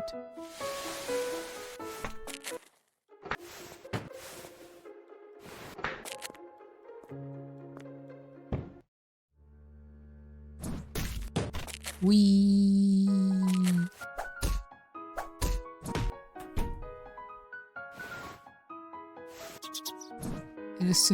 I assume that all the main characters have bad endings. I think they all have, yeah, I'm assuming that all of them have bad endings. Okay, what happens if I go to work? Perhaps me out, I was right, maybe I was just tired. What's wrong? Don't you need to hurry? His carefree voice made me feel stupid for even trying to think, so I decided to just go to my part-time job. I'm working, get lost. Huh? But I want to see you work so I can etch it in my memory. Just don't speak to me, okay? Okay. Miraculously enough, I somehow managed to keep a straight face during my shift. Huh? Who do you think you're messing with? Stop! Oh, this stuff is... This is the same. So cute. Sometimes a family is two boys and their kid sister. Whee! The terrible, like, sound effects of... Chose to respond. I'm surprised you showed up at a time like this. I was worried you might be sad. I'm already used to it. You poor thing. Shut up. Children can't choose where they're born. Don't say that like you know anything. Yeah, I had no choice. That's why things are like this. I can't change it. But don't say shit like that as if it could have happened. It'll just make me annoyed and jealous. I knelt down on the alcohol-covered floor. Okay, we know this part.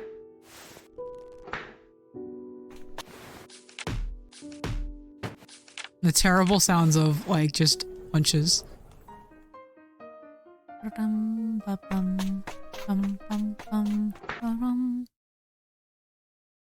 Okay, what happens if I get on a black horse? I chose the one Mamiya suggested, the black horse. Oh, this is a pretty CG. Good choice. As a quality breed, a strong, proud animal, Mamiya acted almost like he knew the thing. Despite finding this whole situation ridiculous, I still felt a tinge of excitement when I realized I'd managed to pick a reliable steed. You know this horse? Whoops. Of course I do. He's been through many a battle, guiding his master to countless victories. Pretty well known, actually. Are you sure? It's okay for me to pick this horse? You're getting the wrong idea, Rel. It's the opposite. The horse picked you. Really? Horses are smart animals. They're able to gauge the capacity of human beings. Joe, you're the only one worthy of this horse. You say this like this isn't like like they're alive. Mamiya, oh man. Yo, don't listen to him. You're the next hero this world is waiting for. After confirming that everyone had gotten on their horses, the attendant headed to the control box. Lights flared up all around us. There was a cut prism in the middle that reflected the light everywhere.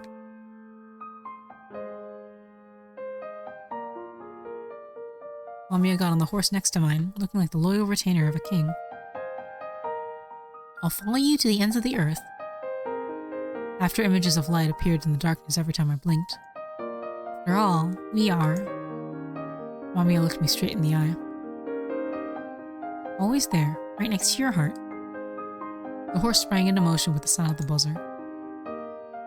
The announcement brought me back. The other guests appeared to have already dismounted. I stepped off my horse and patted its neck. It felt like plastic.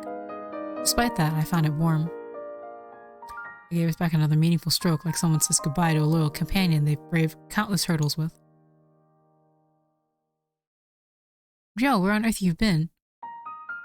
Am I gonna play more Roots? I'm gonna stop here, but I was kind of curious because I don't know, I want Fruitbat to live. He deserves so much better. Like, not that I don't want, like, Minato to live either, but it's just like, he's a good kid. He's so, like, he's not, like, isolating himself that much, really. He's just, like, trying to take care of his little sister. I think that we did this part already.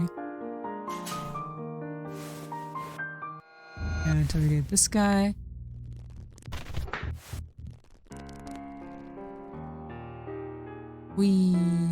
Okay, so the shoes are just normal. This is just always gonna happen.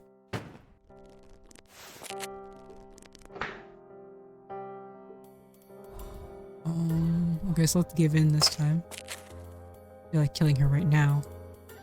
But I did my best to stop these claws. I'm still doing it now. Why can't I use violence on people I don't know, but can't use it on the woman I hate more than anyone else? Children can't choose their parents, eh? Yeah. Are you gonna feel bad for me again? Well, isn't that great? No, I have never once felt bad for you, or looked down on you. Okay, this part is the same. He always just cradles him in my hand. Yeah, same. I want him to have a good life. Especially since, like Minato and, like, Morichika's relationship is, like,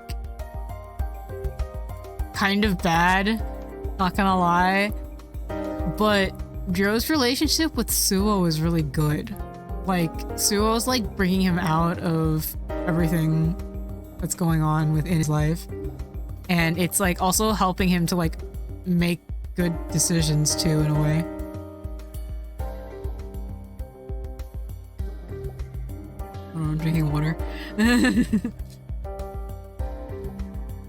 Mommy wanted to continue with his questions. If society had allowed violence, would you have killed your mother? Without hesitation. Yeah, without hesitation. How would you do it? Use a metal bat to pummel her, break her knees, crush her hands, punch her stomach, turn her face to mince, and split her head open. Imagine doing that plenty of times. I kill her in my mind regularly. What happens when I get away from it? And what if no one catches you? What if you and your sister are both freed from your mother's grasp? There's no way it'd go like that. It's way too convenient. Convenient, huh? Mamiya came one step closer to me. I knew he was an illusion that only I could see. Yet, I couldn't stop myself from feeling afraid. Do you think that fantasy is convenient? Do you think that about me? About Mamiya? I do. I do. Your entire existence is way too convenient. In this world, the society isn't built in the convenient way you say it is. So, fantasy doesn't help with your harsh reality at all? There's no way. As I raised my voice, I felt the taste of iron in my mouth. Ryo, the real you is a child of fantasy, full of imagination. From beneath a cheap rabbit mask, I heard an enchanting voice. The many dull phenomena before you left you worn down, and the magic has simply lost its energy. Shut up. You went on a horse and rode into battle. You never lost your pride. You spent many years fighting a harsh reality, never breaking once. It was the first time someone had told me something this nice. It was the first time someone had recognized all the work I had been putting in. But Mommy was waiting for my thoughts to go deeper. There was a conclusion that this child would find it convenient. The original goal. Ryo, you do want to run away, don't you? No, Mommy is just a fantasy. I don't mind if you feel that way. However, I am the only one who could save you from this back alley. All you have to do is take my hand. Mamiya's face scared me, as it made me feel like he could see everything within. But at the same time, it was full of affection. The shell protecting my heart was slowly unraveling, revealing a person struggling in life. Nothing protect me. Nothing could stand before my secret relationship with Mamiya. Oh, I think I've gotten this already. And now I have to take his hand again. So it's gonna be the same, right? Yeah.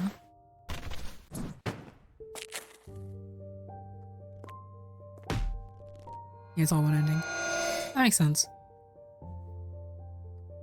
So, it looks like what I pick only changes like the immediate surrounding scene? Question mark? It like changes like a little bit of, cause like I saw that Mamiya referenced the merry-go-round ride that I picked. Illusion of choice, damn. The choice never existed until the update. Oh, I see, I see.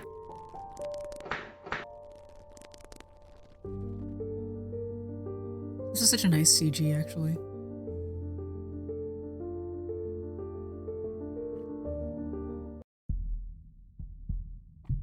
Okay, I'm gonna start. I'm gonna figure the. Let's go to Keito's route. Sorry, Haruki. Okay, we'll skip this part. Or. Yeah, let's skip this part.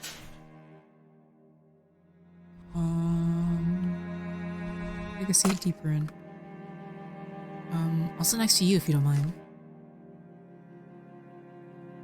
Go ahead.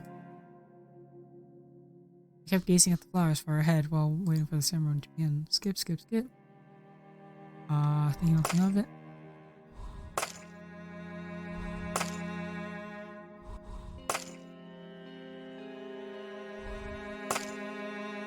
No one caught my attention. I chose to aimlessly wander and look around. Heard sobbing coming from my side. Looked toward the source, my gaze met that of a student. Oh shit, I accidentally ended up here. What the hell? Um,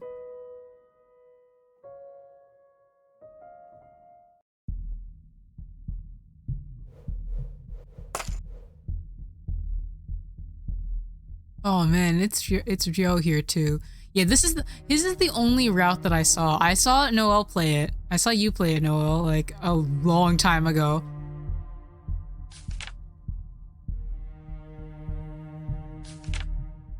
And that was like I saw like I didn't even see like the beginning of it either. I saw I think the end of the amusement park date and then everything after that. And I remembered him like beating his mom to death. So like that part was spoiled for me, but like only barely. I still had to like get to it now, you know. So this part was like still enjoyable in that regard, which I like that part, that actually that like the experience is still really enjoyable in this like new update.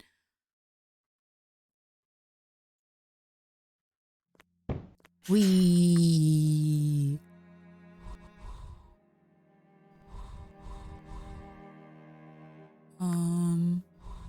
what if I sit next to him?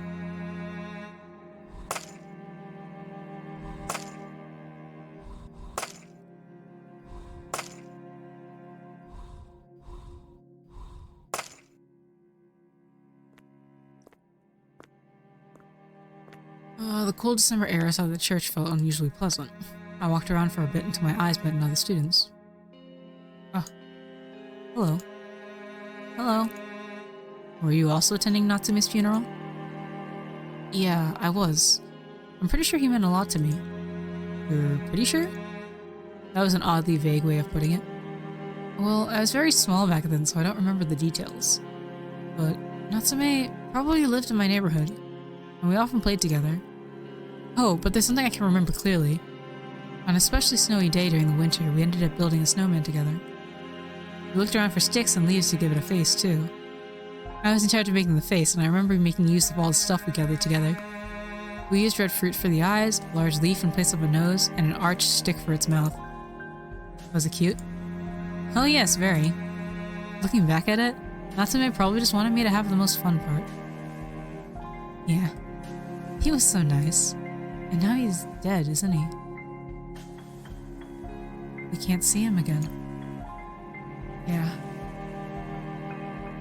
I'm so sorry. I got a little carried away. Oh, it's fine. I'm actually glad to have heard a new Natsume story I wasn't aware of. Really? I'm glad you liked it.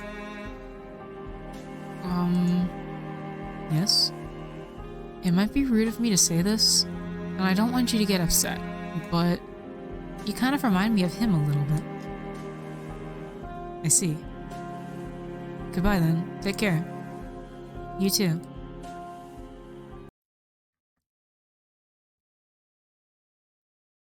I knew the truth that many people had lost. In this day and age, overflowing with things, yearning for the invisible unknown is more important than ever. I kind of want to like an established like setting for him. Oh, we wouldn't forget it. I won't lose any of you. So please, give something back to me. Let me experience an adventure even greater than the last. Turn me into something unlike anything else in this world. Death, huh? This is the first time I'd experienced the death of someone I knew. The funeral was permeated by the scene of mourning. It had felt as if that place alone had been cut away from the city. Will I eventually die too? What did it mean to die? Where did people go when they died? Oh. I felt water touch my nose. I put my hand out and immediately noticed a few raindrops on it. The droplets began to multiply, eventually filling the ground around me. It had become to rain. Whoa! I used my bag as a makeshift umbrella and hurried off to find shelter from the rain. Simple rainfall was enough to dispel all thoughts of the funeral from my mind. The world would soon end. I didn't know how much truth there was to it, but people on TV and the news made it out to be a big deal. You could even hear people discussing it in class, yet none of us actually felt the world was going to end. I was certain that the end would happen in the blink of an eye. It would be simple and anticlimactic, like the burst of a soap bubble.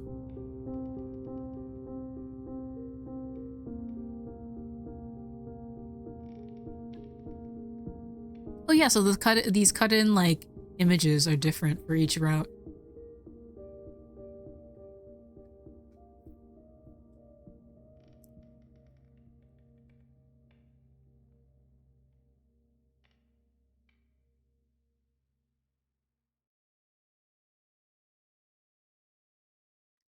My life was a good one, with nothing missing or anything too much. Good morning, Suo. Good morning. I'd always been surrounded by other people.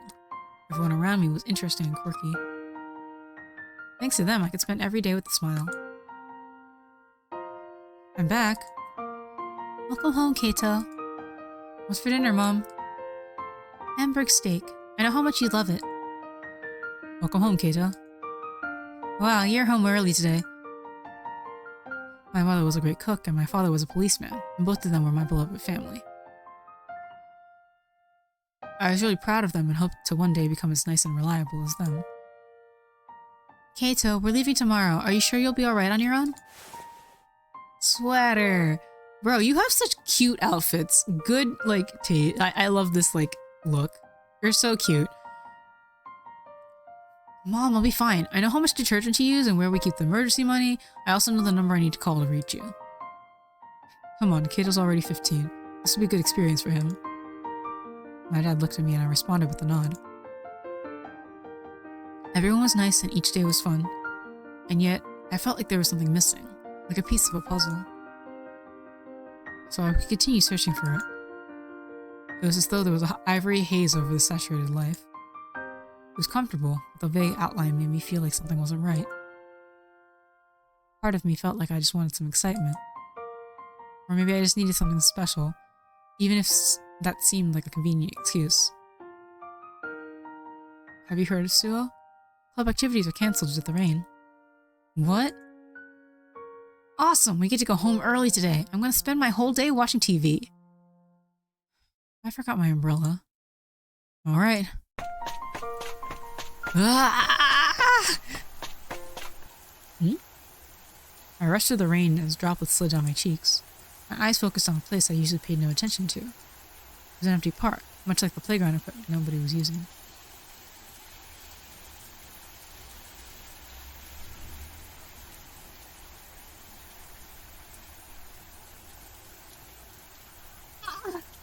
He still meets him, but like in a different way. There was a person being attacked by the rain. I hurried over and called out. Excuse me. Flattened droplets of rain trickled down the lashes of his closed eyelids. It didn't seem like he'd wake up. I carefully touched his neck to check for a pulse. Bro, the way that they both have this like first meeting, like ignoring the funeral, where like they just have to check to make sure that the other guy isn't dead. And that's when I noticed him shivering. Oh no! His dark, almost foreign-looking skin was deathly cold to the touch. He'd freeze to death if he stayed here. Right. I took out the towel I originally packed to use for club practice and began drying his hair. Please hold on. Let's see. In that moment... Whoops. His eyes silently opened. His amber gaze bored into me. I found myself gasping. It seemed almost like his pair of amber eyes were the only source of color in the heavy December rain. Snapping back to reality, I tried addressing him, but... he slowly closed his eyes. Ah! I had a bad feeling about this. Touching his hand, I realized he'd grown even colder. I was the only one who could save him. After making up my mind, I had him lean on my shoulder and started carrying him away as the rain beat down on us. Back home, I made him lie down on the sofa and headed for the bathroom. After warming up the water, I hurried back to him with a bath towel. Please wake up. I desperately wiped the cold water off of him, hoping this would help warm him up a bit. His eyelids began to tremble as my light pink towel rubbed against his dark, almost cat-like hair. As his breathing intensified, I felt relief wash over me. Oh, you're finally awake. The next moment, he quickly pushed my hand away and jumped back. Beyond the curtain of his still wet locks, the young man's amber eyes were just like daggers piercing my skin. Where am I? Huh? As I took a step forward, still wondering how to answer, I realized there was something off about him. His breathing was unnaturally heavy and ragged. His eyes opened wide, he quickly looked around and his face became even more pale. Are you okay? I tried to run up to him. The youth grabbed a pair of scissors lying next to our phone and pointed straight at me.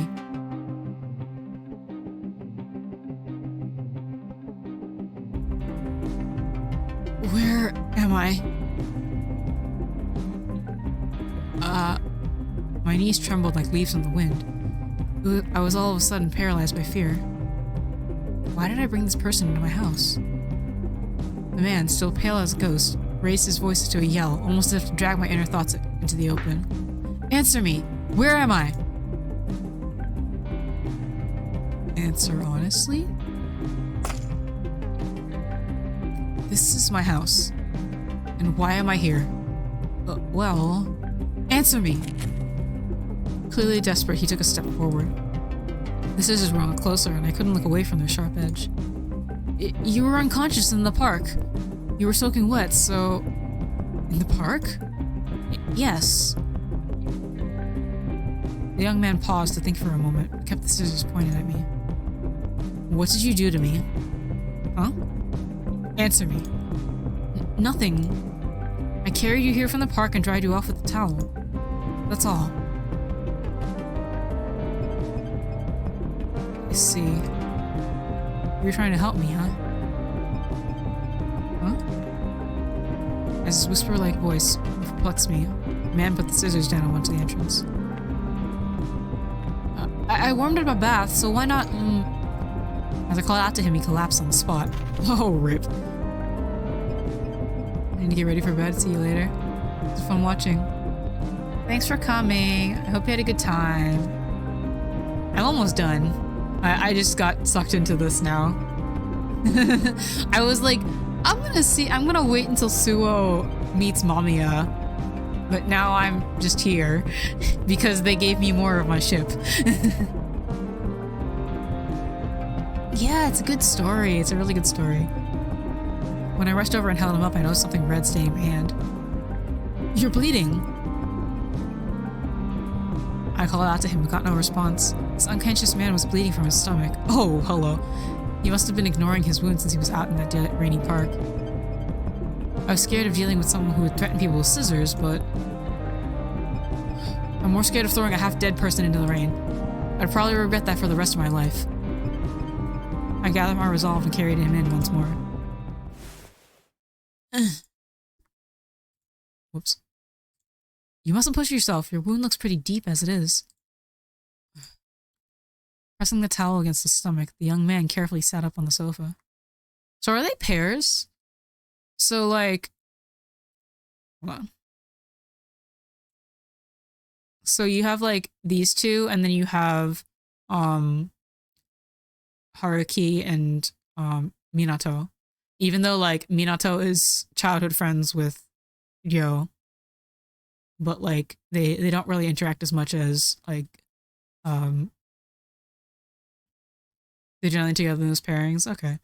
Yeah, I can see that. I like that they have like different stories for like the different routes. Like these two meet in different circumstances.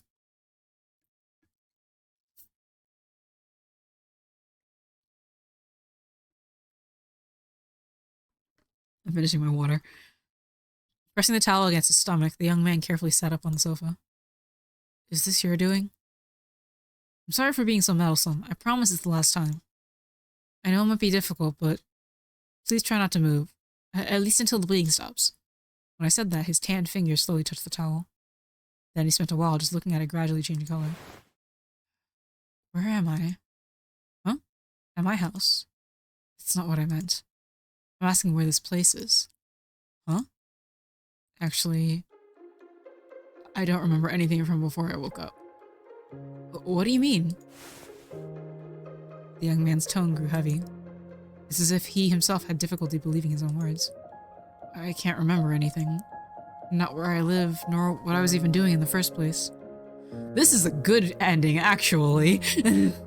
Take him away from his current life. I want, Midori is very unsafe in that regard, but, like, at least he's away, you know? Clutching his head, the man cast his gaze downward. In other words, you have amnesia? I never thought I'd say that word.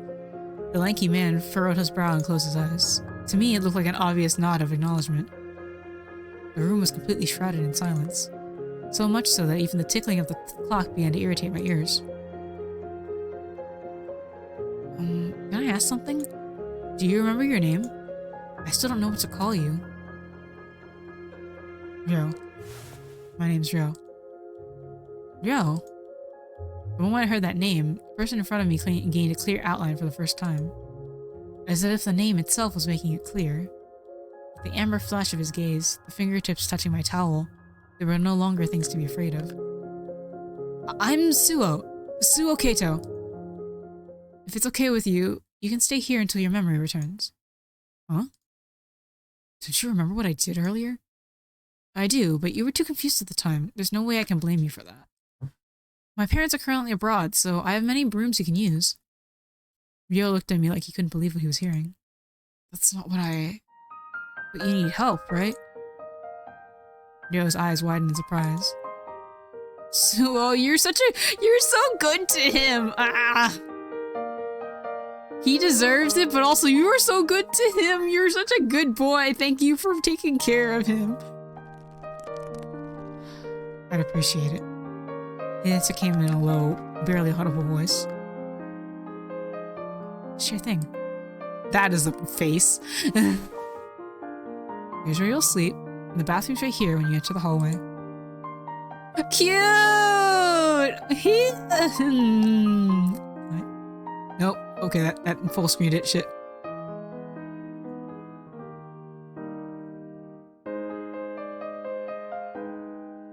There we go. Right. There we go. It keeps it. Where am I gonna put this? Save. Can I just image?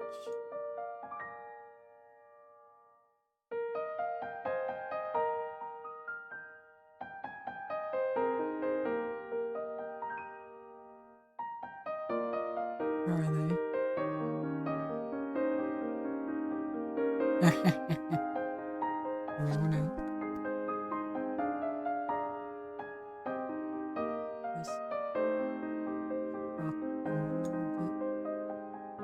It's highly domestic and I love it.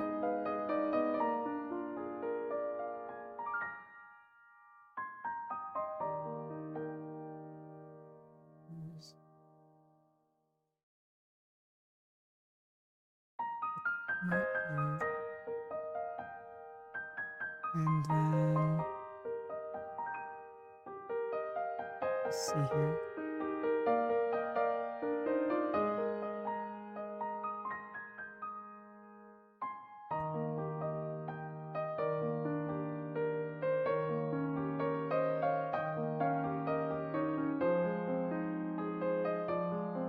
Let's see here.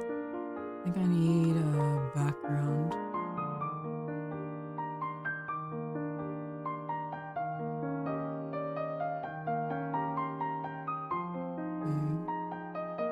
Like this. Whoops.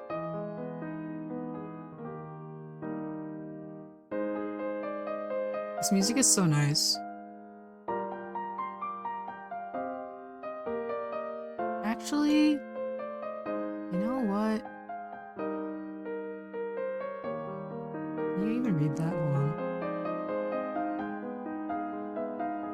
Do this. And,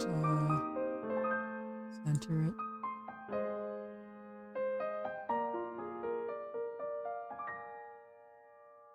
There we go. Okay. Actually, you know what? This is a pretty decent place to stop. We'll see where it goes from here after that. I'll definitely remember what's going on if this is where we save. Okay, I'm happy. This is a nice, like, after everything that has happened, this is a nice place to be.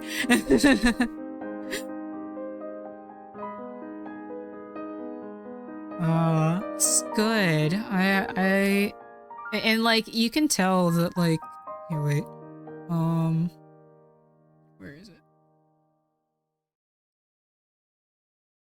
Like, just based on, like, all of this,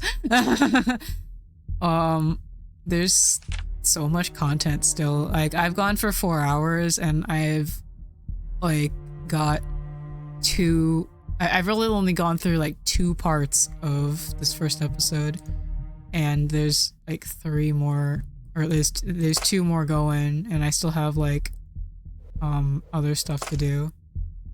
Like, there's 2 parts here and I don't even know what's in here, you know.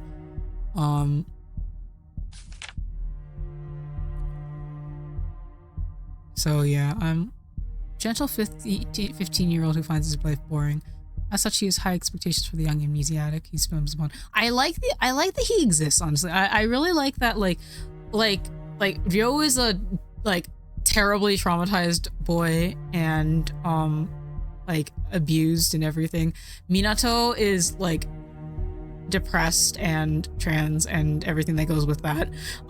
Just, like, inherently, it's a bad situation to be in most of the time.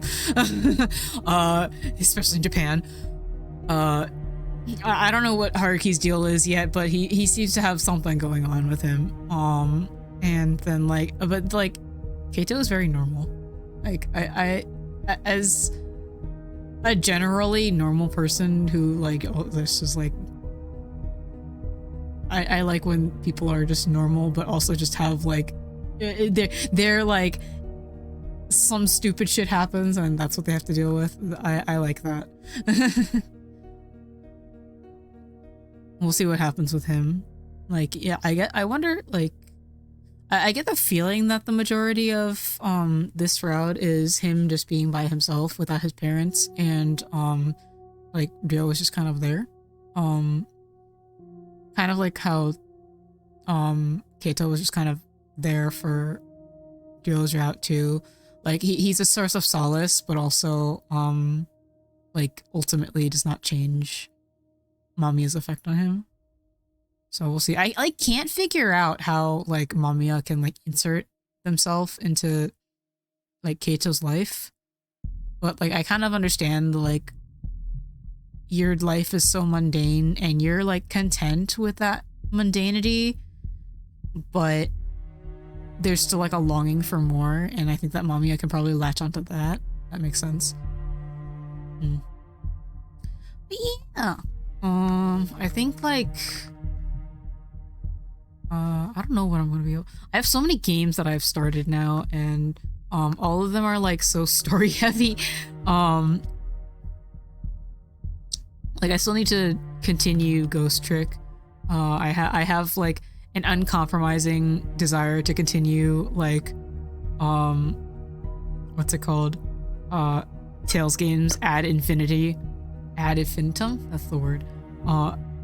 So, like, that's just gonna be there. But then, like, I have collabs with friends, and, like, I'm working on, yeah, Ghost Trick, I the Somnium Files. I still haven't finished. I still haven't started the last Zero Escape game. And, like, there's a sequel to I the Somnium Files too. There's not enough time in the day. There's not enough time in the week. There's not enough time in the month. I do not have enough energy for all of this, but I do love everything that I read. This is a really good game, and I'm glad that Noelle recommended it to me, and also thankful to like, Fruitbat. I was gonna say Fruits Basket because that's just, like, in my brain, just, like, naturally when I say fruit, for some reason. But yeah, Fruitbat Factory, for giving this to me for free. Like I appreciate that. I will definitely stream more of this.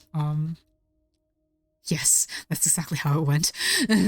It was the first syllable, and then I was like, I'm just gonna finish that, whatever's in my brain. That's how my brain usually works, is that I just finish things because it, like, I read really slowly, so a lot of times my brain will just fill in stuff, like, and so half the time I end up being wrong.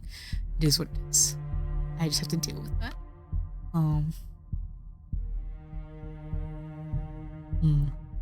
Maybe I could make like a MAMIYA on Monday. That would be kind of fun. Mondays are depressing anyway, so it's a good time to read depressing visual novels. But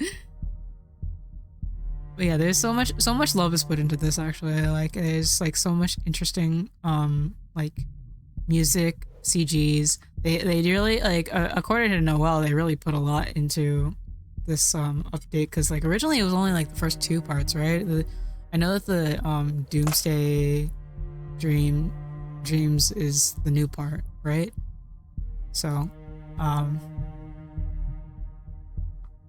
yeah, there's just like a lot here. Yeah, I know you waited forever. I know. I remember you, like I said, I remember you streaming this like a year ago. MAMIYA. Yeah, a little bit. Same, actually. Like before I started actually reading it, it was, or yeah, that's how I felt.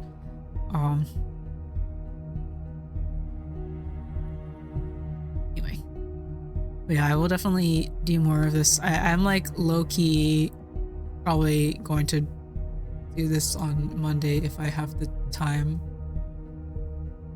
I don't think I'm doing anything on Monday. Am I doing anything on Monday? Where's my schedule? Not that I plan super far in advance, but okay, well currently it's unoccupied, so hopefully I can do that. Monday MAMIYA, Thursday Tales. That makes sense, right? I get the feeling though that I'm probably gonna like not burn out exactly, but like I have very limited energy supply, fortunately, and also like I want to do other things. Like, not, I want to be in 2 places at once is really what it is. I want to do something else, and then I also want to stream. So like half the time I decide to stream, but I probably shouldn't because I need to like do other things. I've been like slowly updating my like stuff and like working on other things, but someday I will think about it. But yeah, see this, expect this again in like the near future. Maybe next week if I don't have any collabs currently, I don't think, and maybe it'll stay that way. I think so maybe I'll use next week to just like continue all of the things that I have currently not done. I think that's like I have the Somnium Files, Ghost Trick, Tales of Arise. 1, 2, 3, 4 things. That'd probably be a good idea. I don't want to do Zero Escape yet. I don't want to start something that I haven't finished. Maybe Hollow Knight if I get the chance. But of the ones that I'm doing, like that one has like the more the looser story. I like really like text dense like narrative. So, and like Hollow Knight has like a really nice, like, it has a really interesting story, but it's like it's very environment based versus like text based. So like that's yeah, I might avoid that one. Also, I'm bad at the game. Yeah. What am I doing next? I'm doing a watch along with everybody on Luca's channel, I think, on Wednesday. We're watching more Idler 7. We're starting on episode 18, and like ideally we'll get through like 5 episodes probably. We'll see how that goes.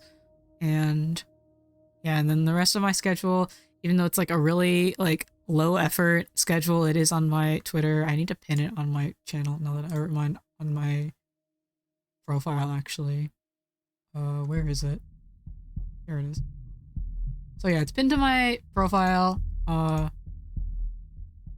And I'll let you know if anything changes or if I'm like gonna be late or anything. Tomorrow's stream is a little bit earlier than my usual time. It's at 8 p.m. So yeah, hope to see you there. And if you haven't, then get caught up on Idlers 7. This is a threat. Do it. Do it now. And that's everything on my end. I don't like ending streams, so I'm really bad at ending streams. It is what it is. I will see you guys eventually. Bye bye.